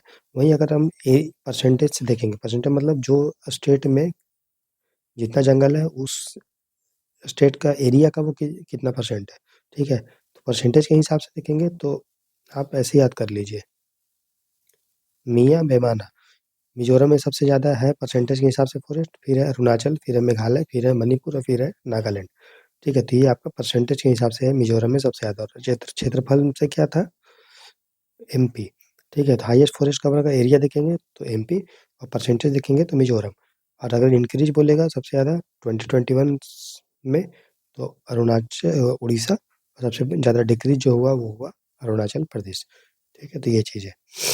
लक्षद्वीप में देखेंगे तो लक्षद्वीप में जो फॉरेस्ट कवर है वो उसके एरिया का 90% है, और मिजोरम में अगर राज्य के में देखिएगा तो मिजोरम, और स्टेट और यूनियन टेरिटरी दोनों मिला के देखेंगे तो लक्षद्वीप में सबसे ज़्यादा परसेंटेज के हिसाब से फॉरेस्ट है। उसके बाद अरुणाचल प्रदेश, मेघालय और ये सारा चीज़ें परसेंटेज के हिसाब से। केरला में भी ठीक ठाक है, गोवा में लगभग 50% के आसपास, ठीक है। अगर गोवा की बात करेंगे तो जो अगर नॉर्थ ईस्ट स्टेट को आप छोड़ दीजिए और हिमालय को भी छोड़ दीजिए तो उसमें गोवा जो है, उनमें बाकी जो बच गया बाकी राज्य, तो उसमें गोवा फर्स्ट है। और पंजाब और जो हरियाणा में फॉरेस्ट कवर बहुत कम है, ना के बराबर, लगभग 4%, ठीक है, उस अपने एरिया का। मैक्सिमम जो लॉस हुआ है फॉरेस्ट का वो अरुणाचल प्रदेश में हुआ है, ठीक है। और सबसे ज़्यादा बढ़ा किस में है, उड़ीसा में, ठीक है। तो ये चीज़ है। उसका देखिए नेक्स्ट, दिल्ली में भी आप देखिए फॉरेस्ट कवर जो है, बाकी अगर शहर की तुलना में देखें, मुंबई की तुलना में, बेंगलोर में, हैदराबाद में, तो दिल्ली में जो है फॉरेस्ट कवर उनसे ज़्यादा है। अगर अर्बन एरिया में देखेंगे तो मैक्सिमम इंक्रीज जो हुआ है शहर क्षेत्र में वो हैदराबाद में हुआ है, और उसके बाद दिल्ली में हुआ है। तो ये हो गया रिकॉर्डेड फॉरेस्ट के बारे में हमने आपको बता दिया, ठीक है। अब रिकॉर्डेड फॉरेस्ट का बाउंड्री कौन डिसाइड करेगा, ठीक है। तो राज्य का जो फॉरेस्ट डिपार्टमेंट होता है वो रिकॉर्डेड फॉरेस्ट एरिया का सीमा को निर्धारण करता है, ठीक है। फिर एक है डिम्ड फॉरेस्ट। तो डिम्ड फॉरेस्ट वो फॉरेस्ट होता है जो जंगल जैसा दिखता है, लेकिन सरकार ने उसको जो ऑफिशियली नोटिफाई नहीं किया है, ठीक है। तो डिम्ड फॉरेस्ट वो वन है, वो क्षेत्र है जो वन जैसा दिखता है लेकिन राज्य द्वारा भी उसको आधिकारिक रूप से सूचित नहीं किया गया है, ठीक है। तो सबसे ज़्यादा रिकॉर्डेड फॉरेस्ट एरिया कहाँ पे है, एरिया, तो MP में, ठीक है। और परसेंटेज मैंने आपको बताया मिजोरम में, ठीक है। और अगर जो है बात करेंगे, अगर जितना भी हमारा ग्रॉस एरिया है उसके रिस्पेक्ट में रिकॉर्डेड फॉरेस्ट एरिया किस स्टेट में परसेंटेज के हिसाब से देखिएगा, तो अंडमान निकोबार, फिर लक्षद्वीप है, फिर गोवा, ठीक है। और परसेंटेज अगर रिकॉर्डेड फॉरेस्ट एरिया देखिएगा सबसे कम, तो किसका होगा, पंजाब का,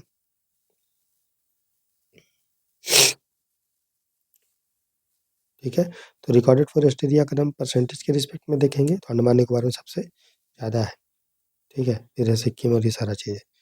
नॉर्थ ईस्ट में देखिएगा तो सिक्किम में जो है वो recorded forest area as percentage ज़्यादा है। रिकॉर्डेड वाला है, ठीक है।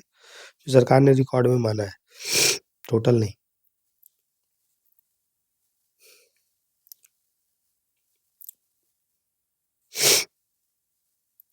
उसके बाद आगे बढ़िए।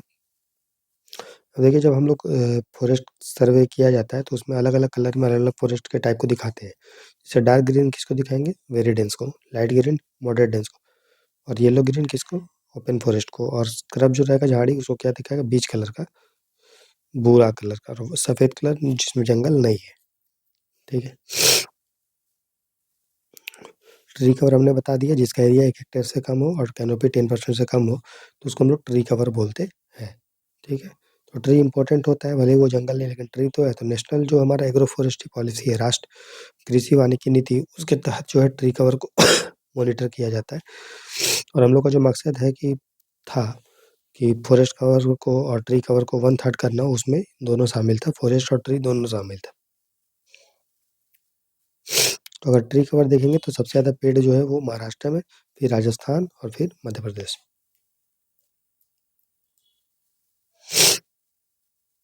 तो सबसे ज़्यादा जंगल किसमें है? एमपी। और सबसे ज़्यादा पेड़ किसमें है? तो महाराष्ट्र।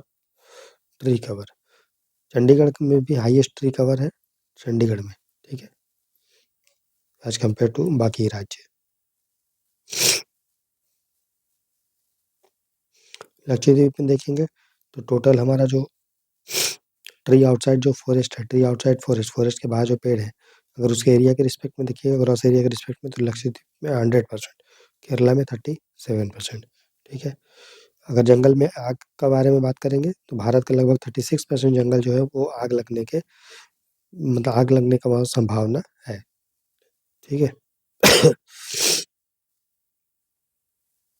फिर मैंग्रोव के बारे में देख लें, तो मैंग्रोव जो है 2013 से अगर देखेंगे तो 2021 में मैंग्रोव जो है वो बढ़ा है। सबसे ज़्यादा जो मैंग्रोव है वो कहाँ है? वेस्ट बंगाल में, ठीक है। ये चीज़ आपको ध्यान रखना है। और जो बंगाल का साउथ परगना डिस्ट्रिक्ट है, वो पूरे भारत का मैंग्रोव का लगभग 50% के आसपास है। तो जो हमारा Indian institute of forest report, उसका क्रिटिसिज्म भी होता है, और फॉरेस्ट का जो परिभाषा है उसको लेके उसका क्रिटिसिज्म भी होता है। ये मेंस का काम है और चीज़ को आप छोड़ सकते हैं।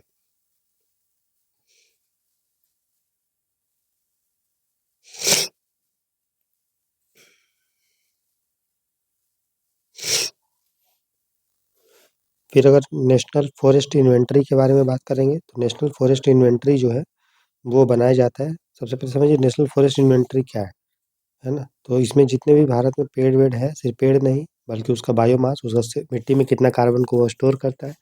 फिर नॉन टिम्बर फॉरेस्ट प्रोड्यूस कौन-कौन सा है, तेंदू-वेंदू पूरा सारा पत्ती सबको जोड़ दीजिए। इन्वेसिव स्पीशीज़ ये सारा चीज़ सबको जोड़ मिला-विला दीजिएगा तो आ जाएगा नेशनल फॉरेस्ट इन्वेंटरी। इसको प्रिपेयर किया जाता है यूएनएफसीसी का जो गाइडलाइंस है, REDDD, है ना? प्लस जो यूएन रेड प्लस, इसके बारे में ऑलरेडी हम देखे हैं, आगे भी देखेंगे। तो उसी के रिस्पेक्ट में इसको जो है एनएफआई को क्रिएट किया जाता है। ठीक है, तो ग्रोइंग अगर मान लीजिए स्टॉक अगर बढ़ रहा है, ग्रोइंग स्टॉक बढ़ रहा है, इसका मतलब क्या है कि फॉरेस्ट का प्रोडक्टिविटी बढ़ रहा है, ठीक है। तो इंडिया का अगर ग्रोइंग स्टॉक हम देखेंगे तो लगभग 56 मीटर क्यूब पर हेक्टेयर है, ठीक है। और स्टेट किस स्टेट में सबसे ज़्यादा ग्रोइंग स्टॉक है, ठीक है, पर हेक्टेयर? याद रखना है केरला, ठीक है। और अगर यूनियन टेरिटरी में देखेंगे तो लद्दाख, तो ये थोड़ा आपको ध्यान रखना है, ठीक है। तो हाईएस्ट ग्रोइंग टोटल अगर ग्रोइंग स्टॉक देखिए टोटल, ठीक है, ठीक है, तो अरुणाचल प्रदेश, ठीक है। अगर सिर्फ पूछेगा growing stock, highest growing stock total नहीं, तो केरला। अगर पूछ देगा highest growing stock tree outside forest में, तो महाराष्ट्र है। तो थोड़ा ध्यान आपको रखना है। अब पेड़ की बात करेगा तो सा टीक साल, मैंगो, नीम का पेड़, ठीक है। उसके बाद हम लोग बाँस के बारे में देख लेते हैं। तो आपको पता है बाँस जो होता है बैम्बू क्या है? दोस्तों एक तरह का घास है और बहुत तेज़ी से सबसे तेज़ी से बढ़ने वाला घास होता है ये। ये आपको ट्रॉपिकल और टेम्परेट एरिया में आपको मिलेगा, ठीक है। और इसका जो रूट होता है अंडरग्राउंड राइज़ोबियम सिस्टम होता है। बाँस तो आप लोग देखे ही हैं, है ना? अगर सब बाँस का डिस्ट्रीब्यूशन अगर हम देखेंगे तो नॉर्थ ईस्ट में और वेस्ट बंगाल जो है जितना भी बाँस है पूरे वन इंडिया में 50% से अधिक बाँस आपको नॉर्थ ईस्ट में और वेस्ट बंगाल में मिलेगा, ठीक है। अंडमान निकोबार, छत्तीसगढ़, एमपी, वेस्टर्न घाट, ये सब कुछ एरिया है। टोटल बैम्बू जो एरिया में इंडिया में मिलता है वो 15 मिलियन हेक्टेयर है, और सबसे ज़्यादा जो बैम्बू का एरिया है वो मध्य प्रदेश में है, ठीक है। उसके बाद अरुणाचल प्रदेश और महाराष्ट्र, ठीक है। तो अगर 2019 का अगर रिपोर्ट देखेंगे और 2021 का कंपेयर करेंगे तो बैम्बू का जो एरिया है वो घटा है। बैम्बू अलग अलग चीज़ों के लिए यूज़ किया जाता है। इसको हम लोग गरीब का सोना भी बोलते हैं, गरीब का लकड़ी भी बोलते हैं। और क्रेडल टू कॉफिन, बच्चे का पलना से लेके जो मरने के बाद जो यूज होता है, जो है ना, बांस का, वो सब बांस का ही यूज होता है, ठीक है। तो ये चीज़ें यंग बैम्बू जो होता है जिसको सूट, लोग उसको वेजिटेबल में खाते हैं, जिसको बस्करील भी बोलते हैं। बाकी इसका बास्केट वास्केट मैट वैट बनता है, ठीक है। तो बैम्बू जो है मल्टीपर्पज़ है, बहुत सारा चीज़ के लिए यूज किया जाता है, घर वर बनाने के लिए, फर्नीचर, खिलौना उलौना, बहुत सारा चीज़ है। साथ ही साथ इन्वायरमेंट के लिए भी फ्रेंडली है, बहुत कम पानी लेता है और कार्बन को स्टोर करता है, मिट्टी का इम्प्रूव करता है, पानी को कंजर्व करता है। अब है फॉरेस्ट फ्रिंज विलेज। तो 2011 का सेंसस के अनुसार फॉरेस्ट फ्रिंज विलेज किसको बोलते हैं? तो भारत में लगभग जो है फॉरेस्ट फ्रिंज विलेज मतलब जंगल के किनारे बसने वाला गांव, बसा हुआ गांव। तो भारत में लगभग 6.5 लाख गांव है, जिसमें से लगभग 1.7 लाख गांव जो है वो फॉरेस्ट के पास बसे हुए हैं, और उन्हीं को हम लोग फॉरेस्ट फ्रिंज विलेज हम लोग बोलते हैं, ठीक है। तो कौन सा स्टेट जो है वो सबसे ज़्यादा डिपेंड करता है फॉरेस्ट में, जंगल, कौन सा राज्य जो है वो जंगल पे कैसे आधारित है? तो अगर जलने का बात करें, जलावन के लिए, तो एमपी सबसे ज़्यादा डिपेंड है फॉरेस्ट पे। अगर चारा के रूप में देखेंगे तो एमपी है, और छोटी लकड़ी के रूप में देखेंगे तो एमपी ही सबसे ज़्यादा फॉरेस्ट पे डिपेंडेंट है, और एमपी में ही सबसे ज़्यादा फॉरेस्ट भी है। अगर बांस की बात करेंगे तो पूरे विश्व में सबसे ज़्यादा बांस है चाइना में, उसके बाद है इंडिया में, ठीक है। याद रखेंगे, तो पूरे वर्ल्ड का जितना भी बैम्बू है, एक्सपोर्ट जो होता है, निर्यात जो होता है, वो 68% को चाइना करता है। इंडिया का जो बैम्बू है उसका उत्पादकता कम होता है, क्योंकि भारत में बैम्बू का अलग अलग स्पीसीज मिलता है। तो एक जैसा स्पीसीज मिलेगा तब ना उसको काट के आप एक किसी को बेचिएगा, बहुत सारे यहाँ स्पीसीज तो छांटना पड़ेगा, छांट छांट के फिर उसमें दिक्कत होगा। इसलिए बैम्बू जो इंडिया में मिलता है उसका प्रोडक्टिविटी कम है, क्योंकि यहाँ पर डाइवर्सिटी बैम्बू का ज़्यादा है। इंडियन फॉरेस्ट एक्ट 1927 को अमेंडमेंट किए गए थे 2017 में। और बम्बू जो आपका जंगल में उगता है, ठीक है, उसको तो पेड़ ही कहा गया, लेकिन जो जंगल के बाहर आपका जो बैम्बू है उसको घास कहा गया, और इसलिए वो फॉरेस्ट एक्ट में नहीं आएगा, और फिर उसको आसानी से काटा जा सकता है, मतलब सरकार से परमिशन लेने का ज़रूरत नहीं है, ठीक है। तो जो बम्बू जो फॉरेस्ट के बाहर था उसको हम लोगों ने फॉरेस्ट एक्ट से बाहर कर दिया, और वो घास बन गया, और उसको बिना परमिशन के जो है उसको गिरा सकते हैं और उसको काट के ले जा सकते हैं। तो इससे क्या होगा, बम्बू का प्रोडक्शन बढ़ेगा। तो भारत सरकार ने नेशनल बम्बू मिशन भी स्टार्ट किया 2018 में, बम्बू सेक्टर को डेवलप करने के लिए, ठीक है। एरिया के रिस्पेक्ट में चाहे क्षेत्र के रिस्पेक्ट में, ठीक है। एरिया पे फोकस कर north east state, MP, Maharashtra, Chhattisgarh, Orissa, Karnataka, Uttarakhand, ठीक है। तो इससे क्या होगा, बैम्बू का वैल्यू चेन बढ़ेगा, मार्केटिंग और प्रोसेसिंग सेंटर, स्किल डेवलपमेंट हम लोग ये सब करेंगे। बैम्बू को भी बूस्ट करने के लिए प्रोजेक्ट बोल्ड लाया गया, जिसका फुल फॉर्म है bamboo oasis on land in drought. इसको केवीआईसी ने प्रमोट कर रहा है, ठीक है। तो बॉम्बे में ये है बैम्बू।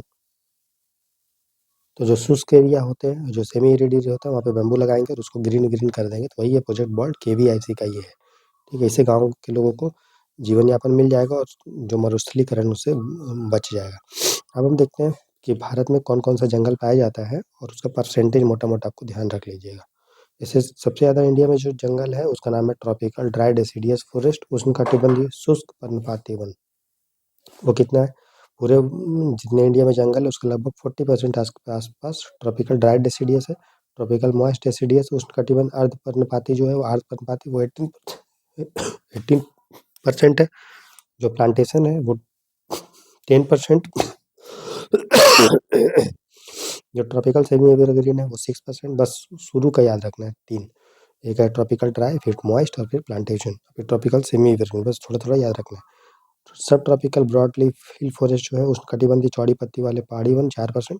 हिमालयन मॉइस्ट जो है वो 2%। Mountain wet temperate forest 2%। Tropical wet evergreen forest 1%। Subtropical pine forest 1%। Tropical thorn forest 1%, subalpine forest 0.77%, littoral and swamp forest 0.8%। उसके बाद बात करेंगे मैक्सिमम ट्री डेंसिटी भारत में जो अधिकतम जो पेड़ का जो विविधता है उसके बारे में। तो सबसे ज़्यादा पेड़ का विविधता वहाँ पे मिलेगा जहाँ पे हाई टेम्परेचर, हाई रेनफॉल हो, जो एवरग्रीन एरिया है वहाँ पे, जैसे वेस्टर्न घाट का तमिलनाडु, केरला, कर्नाटका, नॉर्थ ईस्ट। ठीक है, तो नॉर्थ ईस्ट में दूसरे नंबर पे और सबसे ज़्यादा वेस्टर्न घाट में। ठीक है, और सबसे कम डाइवर्सिटी आपको मिलेगा पंजाब, हरियाणा, राजस्थान में। कर्नाटका में जो है सबसे ज़्यादा स्पीसीज का रिचनेस मिलेगा। रिचनेस मतलब अलग अलग टाइप्स ऑफ स्पीसीज। ठीक है, पेड़ पौधा का, तो वो है कर्नाटका। कार्बन स्टॉक देखेंगे कितना कार्बन स्टोर किया गया है। ठीक है, तो बोला जाता है कि विश्व में जो जंगल है और जो मिट्टी का जो सॉइल है ना, मतलब जंगल का जो मिट्टी है, उसमें लगभग 1000 गीगा टन CO जो है वो स्टोर्ड है। ठीक है, फॉसिल फ्यूल की तुलना में ज़्यादा, तो सबसे ज़्यादा जंगल में है। और मिट्टी जो है जंगल का, उसमें सबसे ज़्यादा CO2 स्टोर है, मतलब कार्बन को स्टोर करता है, ग्लोबल वार्मिंग को कम करता है। तो इसलिए जंगल कटने से CO2 एमिशन जाए होगा एटमॉस्फेयर में, और फिर वो दिक्कत होगा, ग्लोबल वार्मिंग हो, ये सब होगा। ठीक है, तो फॉरेस्ट जो है कार्बन को स्टोर करता है पेड़ में, या फिर मरने के बाद, या फिर मिट्टी में। ठीक है, तो ये सब डेटा काम का उतना नहीं है, आगे बढ़ते हैं। तो मैक्सिमम जो कार्बन स्टोर किया जाता है वो ट्रॉपिकल ड्राई डेसिडियस में है, क्योंकि सबसे ज़्यादा एरिया यही है इंडिया में। उसके बाद मॉइस्ट है, और उसके बाद ट्रॉपिकल सेमी एवरग्रीन है। और सबसे कम किस में रहेगा, ड्राई एवरग्रीन में, सब ट्रॉपिकल ड्राई में, और इसमें मतलब एरिया जिसमें कम है। अगर पर हेक्टेयर के हिसाब से कार्बन स्टोर देखिएगा तो हिमालयन ड्राई में, जम्मू एंड कश्मीर, अंडमान में भी कार्बन को स्टोर करने का क्षमता जो वहाँ पे। ठीक है, और कम आपको दिखेगा जो मतलब कांटादार पेड़ होगा उसमें। ठीक है, तो ये टेबल है। ठीक है, उसको एक बार देख लीजिएगा, उतना कुछ काम का नहीं है। ठीक है, उसी तरह से भारत ने का जो NDC टारगेट है, जो COP21 पेरिस में जब हुआ था, यूनाइटेड नेशन फ्रेमवर्क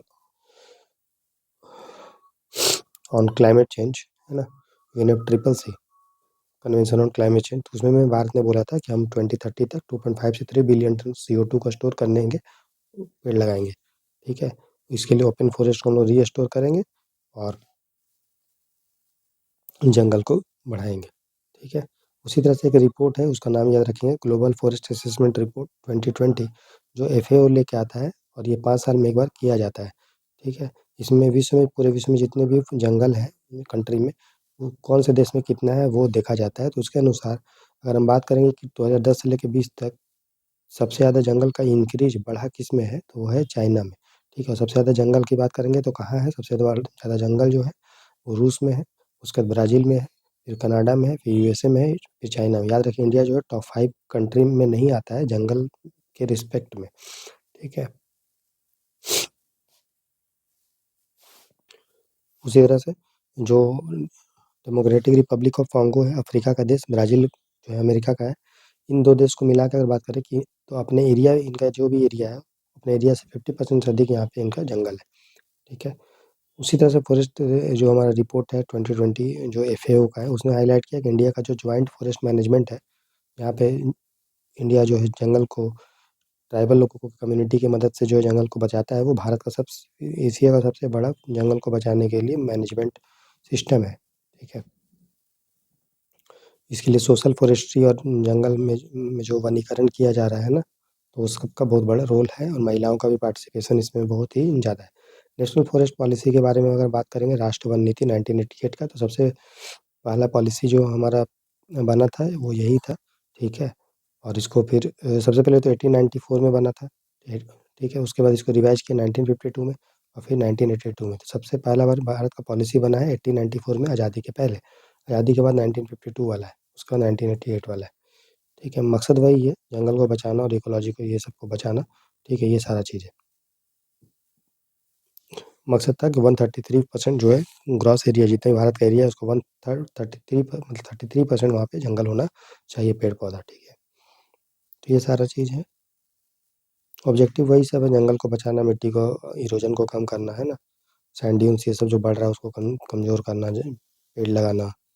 ठीक है, जॉइंट फॉरेस्ट मैनेजमेंट करना, जो भी नीड हमारा है सोशियो इकोनॉमिक फैक्टर है उसके अकॉर्डिंग। ठीक है, तो जो मिनिस्ट्री ऑफ एनवायरनमेंट फॉरेस्ट है वो 3 तरह का योजना को पेड़ पौधा लगाने के लिए एफोरेस्टेशन के लिए कर रहा है, ठीक है। तो पहला है हमारा नेशनल एफोरेस्टेशन प्रोग्राम, जिसमें हम लोग लोगों की मदद से पेड़ पौधा को लगाते हैं, और ये सेंट्रली स्पॉन्सर्ड स्कीम है, केंद्र के द्वारा प्रायोजित योजना है, जिसमें केंद्र सरकार राज्य सरकार दोनों मिलकर पैसा देती है। 60% केंद्र सरकार, 40% राज्य सरकार, ठीक है। और बाकी नॉर्थ ईस्ट और हिमालयन स्टेट के लिए सेंट्रल गवर्नमेंट 90%, 10% स्टेट गवर्नमेंट। और 3 जो बॉडी हम लोग बनाए हैं, 3 टियर बॉडी हमारा जो नेशनल एफोरेस्टेशन प्रोग्राम के अंडर में। तो स्टेट के लेवल पे बना है SFDA, state forest development agency, forest development agency बना है डिस्ट्रिक्ट लेवल पे, और ज्वाइंट फॉरेस्ट बना है लोकल लेवल, ठीक है। तो दूसरा, तो ये हमने देखा, ये जो हम लोग एफोरेस्टेशन कर रहे हैं, ठीक है, ये 3 टाइप का मिनिस्ट्री स्कीम इम्प्लीमेंट कर रहा है। पहला है हमारा नेशनल एफोरेस्टेशन प्रोग्राम, दूसरा है हमारा ज्वाइंट फॉरेस्ट मैनेजमेंट, 1988 में इसको लेके आए थे नेशनल फॉरेस्ट पॉलिसी के अंडर में, ठीक है। मकसद वही है कि फॉरेस्ट डिपार्टमेंट और जो लोकल कम्युनिटी है, दोनों मिल के काम कर रहा है, इसलिए ज्वाइंट फॉरेस्ट है, फॉरेस्ट को वो मैनेज कर रहा है, ठीक है। इसके लिए फॉरेस्ट प्रोटेक्शन कमेटी और विलेज लेवल पे फॉरेस्ट कमेटी हम लोग बनाए हैं, और वीमेन का पार्टिसिपेशन भी हम लोग इसमें कर रहे हैं, और लोकल लोगों को भी मदद कर रहे हैं कि वो अपना अपना जीवन यापन भी माइनर फॉरेस्ट प्रोड्यूस के रूप में जंगल से ले ले। एग्जाम्पल है सक्सेसफुल आपका ज्वाइंट फॉरेस्ट मैनेजमेंट का, वो है गदगिल, और जो गुजरात की जो ट्राइब्स है, वो जो है ब्लैक बक जो है ना, जिसको सलमान खान मारा था ना, उसको कंजर्व करने के लिए बात कर रहा है, लिस्ट कंसर्न है ये, ठीक है। बिश्नोई कम्युनिटी जो है पंजाब राजस्थान का, और पंजाब की भी कम्युनिटी, वो सब काम कर रही है ब्लैक बक को और फ्लोरा को बचाने के लिए। ज्वाइंट फॉरेस्ट मैनेजमेंट को लेके इशू भी है, क्या है, ये बहुत ही कॉस्टली है, लगभग बोला जाता है कि 1 हेक्टेयर के लिए 20,000 रुपये चाहिए होगा, क्योंकि इसमें फॉरेस्ट डिपार्टमेंट और एग्री लोकल कम्युनिटी दोनों है। लोकल कम्युनिटी को उतना इससे जो है पारिश्रमिक नहीं मिल पाता है। ये जो हमारा फॉरेस्ट जो प्रोटेक्शन कमेटी बना है, उसके पास उतना पावर वावर नहीं होता है, ठीक है। स्टेट जानबूझ के इसको ख़त्म भी, कमज़ोर भी कर रहा है।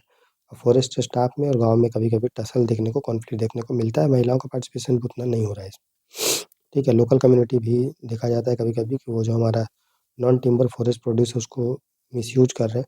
ये सोशल फॉरेस्ट्री के बारे में बात करेंगे, सामाजिक इसको वानिकी बोलते हैं, ठीक है। इसमें ये होता है कि जो कम्युनिटी लोग होते हैं, वो जंगल पे ज़्यादा डिपेंड ना रहे, इसीलिए वो खुद से थोड़ा-मोड़ा एरिया को डेवलप करते हैं फॉरेस्ट के रूप में, और ट्री के रूप में, और जंगल से थोड़ा-मोड़ा अपने आप को डिपेंड करते हैं, ठीक है। इससे क्या होगा, जो जंगल पे प्रेशर है और वो कम होगा, और कम्युनिटी अपना नीड भी पूरा कर पाएगा। इसको नेशनल कमीशन ऑन एग्रीकल्चर 1976 में इसको इंट्रोड्यूस किए थे।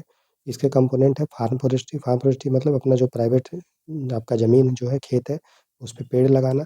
कम्युनिटी फॉरेस्ट्री मतलब जो कम्युनिटी लैंड है, जैसे जो तालाब है उलाब है, उसमें पेड़ लगाना, उससे सबको बेनिफिट मिलेगा पूरे कम्युनिटी को। और एक है एक्सटेंशन फॉरेस्ट्री मतलब जो रोड है मान लो, या कोई कैनाल है, या रेलवे है, तो उसके चार अगल-बगल लगाना। तो ये सोशल फॉरेस्ट्री में 3 चीज़ आता है, एक होता है फार्म फॉरेस्ट्री, अपने खेत पे लगा लो, कम्युनिटी फॉरेस्ट्री कम्युनिटी लैंड पे लगा लो, और एक्सटेंशन फॉरेस्ट्री जो हमारा इसमें लगा लो, ठीक है। और भी है, एक और चीज़ आता है एग्रो फॉरेस्ट्री मतलब आपको एग्रीकल्चर भी करना है और पेड़ भी लगाना है, मतलब ये आपका खेत है, ये आप खेती कर लीजिए और अगल-बगल पेड़ भी लगा लीजिए, ठीक है। तो इससे छाया भी मिल जाएगा, और जो भी पत्ता-वत्ता होगा फर्टिलाइज़र का भी काम हो जाएगा, और पेड़ से भी फल-वल भी आपको मिलेगा, तो आपका इनकम भी ग्रोथ होगा, तो ये है। उसके बाद हमारा है कंपेंसेटरी एफॉरेस्टेशन। कंपेंसेटरी मतलब एफॉरेस्टेशन मतलब अनिवार्य रूप से आपको पेड़ लगाना है, ठीक है। तो इसके लिए फॉरेस्ट कंजर्वेशन एक्ट 1980 में हम लोग बोले थे कि अगर आप कोई जंगल है, उस जंगल का उपयोग, उस जंगल को काट के आप उसको नॉन फॉरेस्ट यूज कर रहे हो, मतलब गैर जंगल यूज कर रहे हो। जैसे कोई जंगल है, इसको आपने काटा और यहाँ पे इंडस्ट्री लगा दिया, तो ये जंगल को आपने नष्ट किया, ठीक है। और इसको नॉन फॉरेस्ट यूज कर रहे हैं, गैर जंगल यूज कर रहे हैं, तो उसके रिस्पेक्ट जितना भी आपने जो है जंगल को एरिया को काटा है, सेम आपको कहीं दूसरी जगह, ठीक है, क्या करना पड़ेगा, नॉन फॉरेस्ट लैंड को आपको सेम एरिया का आपको क्या करना पड़ेगा, वहाँ पे पेड़ लगाना पड़ेगा, ठीक है।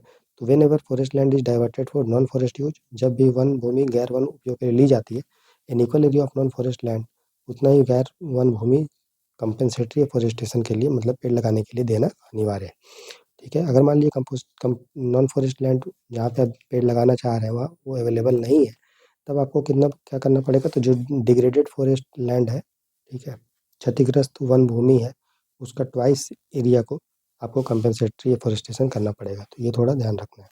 अगर फॉरेस्ट लैंड नहीं है, नॉन फॉरेस्ट लैंड, तो अगर है नॉन फॉरेस्ट लैंड तो आप पेड़ लगा दो जितना आपने काटा है, और नहीं है तो जितना भी डिग्रेडेड फॉरेस्ट लैंड है उसका डबल आपको कंपेंसेटरी एफोरेस्टेशन उसमें करना पड़ेगा,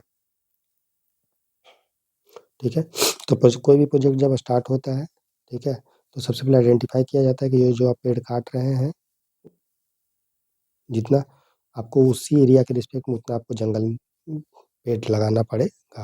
फिर उसका प्रपोज़ल आप फॉरेस्ट डिपार्टमेंट में भेजते हैं, फिर फॉरेस्ट डिपार्टमेंट जो है उस ज़मीन का इंस्पेक्ट करता है, जाँच करता है, उसका वैल्यू निकालता है। फिर जो भी वैल्यू क निकलता है वो उसके मनी के रिस्पेक्ट में कलेक्ट किया जाता है कि हाँ, पेड़ लगाने के लिए इतना पैसा जो है वो चाहिए। अब फॉरेस्ट डिपार्टमेंट जो है उस पैसे का फिर वो यूज़ करता है। और वो पैसा कौन देगा? वो पैसा देगा जो व्यक्ति प्रोजेक्ट लगाया है, जंगल को काटा है। ठीक है? 2019 तक आप पेड़ लगा सकते थे सिर्फ रेवेन्यू लैंड पे, लेकिन सरकार ने बोला कि अलाउ किया कि compensatory afforestation of forest land पे भी कर सकते हैं, जिसका डेंसिटी जो है कैनोपी का 40% से कम है। ठीक है? फिर कंपेंसेटरी एफॉरेस्टेशन फंड एक्ट 2016 भी लेके आए, इसके तहत इसको कैंपा फंड बोलते हैं। इसमें उन्होंने नेशनल लेवल पे और स्टेट लेवल पे कैंपा जो है कंपेंसेटरी एफॉरेस्टेशन का जो फंड है उसको यूज करने के लिए कैंपा हम लोगों ने मतलब सेंटर लेवल पे और स्टेट लेवल पे बनाया है। ठीक है? इसका मकसद वही है कि जो भी कंपेंसेटरी एफॉरेस्टेशन का जो फंड आ रहा है उसका प्रॉपर यूटिलाइजेशन हो पाए। तो नेशनल लेवल पे जो कैंपा है वो राज्य का कैंपा को वो उस पे निगरानी करता है। तो जो कैंपा के तहत कंपेंसेटरी एफॉरेस्टेशन के तहत जो पैसा था वो कहाँ से आया? एक तो नेट हमारा जो वैल्यू है उससे आता है, प्लस कंपेंसेटरी एफॉरेस्टेशन का चार्ज लिया जाता है सरकार से वो, और भी सरकार जो जुर्माना लगाती है वो। तो 3 तरह से कैंपा में पैसा आता है और वो पैसा फिर राज्य सरकार को केंद्र सरकार दे देती है। ठीक है? तो कोई इशू क्या है एफॉरेस्टेशन से लेके कैंपा से रिलेटेड? बस वही है, इंडस्ट्री जो है वो ज़मीन उसको नहीं मिल रहा है कि जो वो जंगल काटा है, ठीक है? और फिर कहाँ पे वो पेड़ लगाएगा, तो उसके लिए उसको ज़मीन मिल ही नहीं रहा है, नॉन फॉरेस्ट लैंड नहीं मिल रहा है। ठीक है? फिर बहुत सारा काम लगभग 50,000 करोड़ रुपए जो कैंपा का जो फंड है वो अभी यूज नहीं हो रहा है। ठीक है? और पेड़ पौधा जो लगाया जा रहा है तो ये बहुत सारा नहीं लगाया जा रहा है, एक ही स्पीसीज का पेड़ पौधा लगाया जा रहा है, उसके कारण क्या हो जाएगा, मोनोकल्चर, एक ही रूप का पेड़ लगेगा।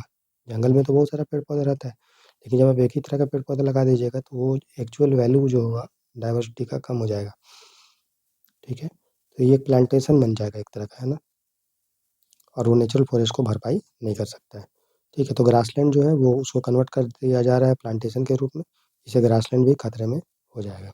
एवरग्रीन फॉरेस्ट का सबसे ज़्यादा कार्बन को स्टोर करने का क्षमता होता है, लेकिन कंपेंसेटरी एफॉरेस्टेशन होने से जंगल जब कटेगा, ठीक है, और उसमें वो लोग टीक और यूकेलिप्टस ये सब यूज़ कर रहे हैं जो उतना अच्छा नहीं है।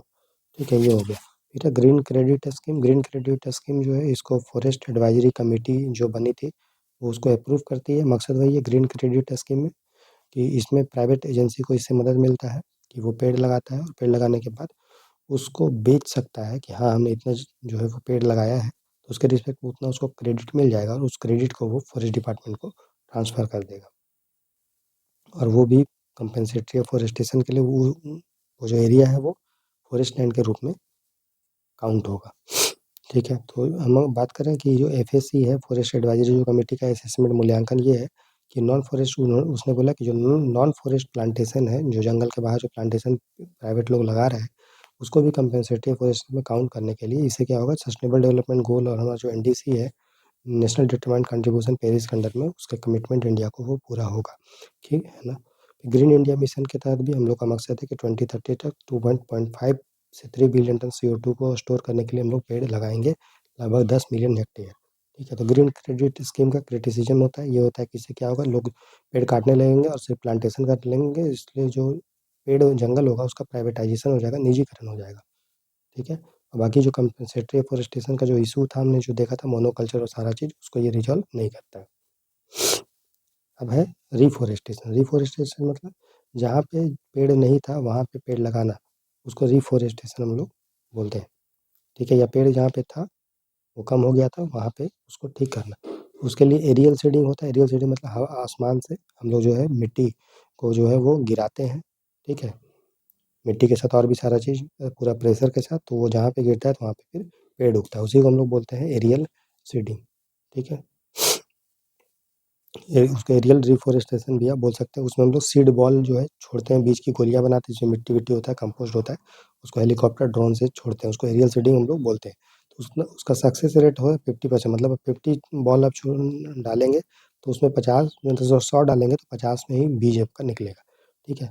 और डिफ़िकल्ट टेरेन जहाँ पे हम नहीं जा सकते हैं, पेड़ नहीं लगा सकते, तो हवाई जहाज़ से या फिर बहुत ऊँचाई पे है या इनएक्सेसिबल एरिया, बहुत घना जंगल है, तो वहाँ पे दुर्गम है, तो वहाँ पे जाके पेड़ नहीं लगा सकेंगे, तो हेलीकॉप्टर, ड्रोन, एयरक्राफ्ट से वहाँ लगा सकते हैं, ठीक है।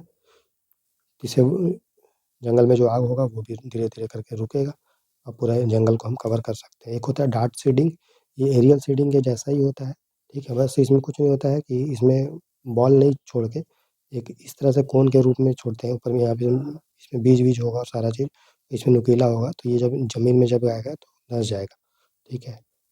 तो सीड, तो वही उसी को डार्ट सीडिंग भी हम लोग बोलते हैं।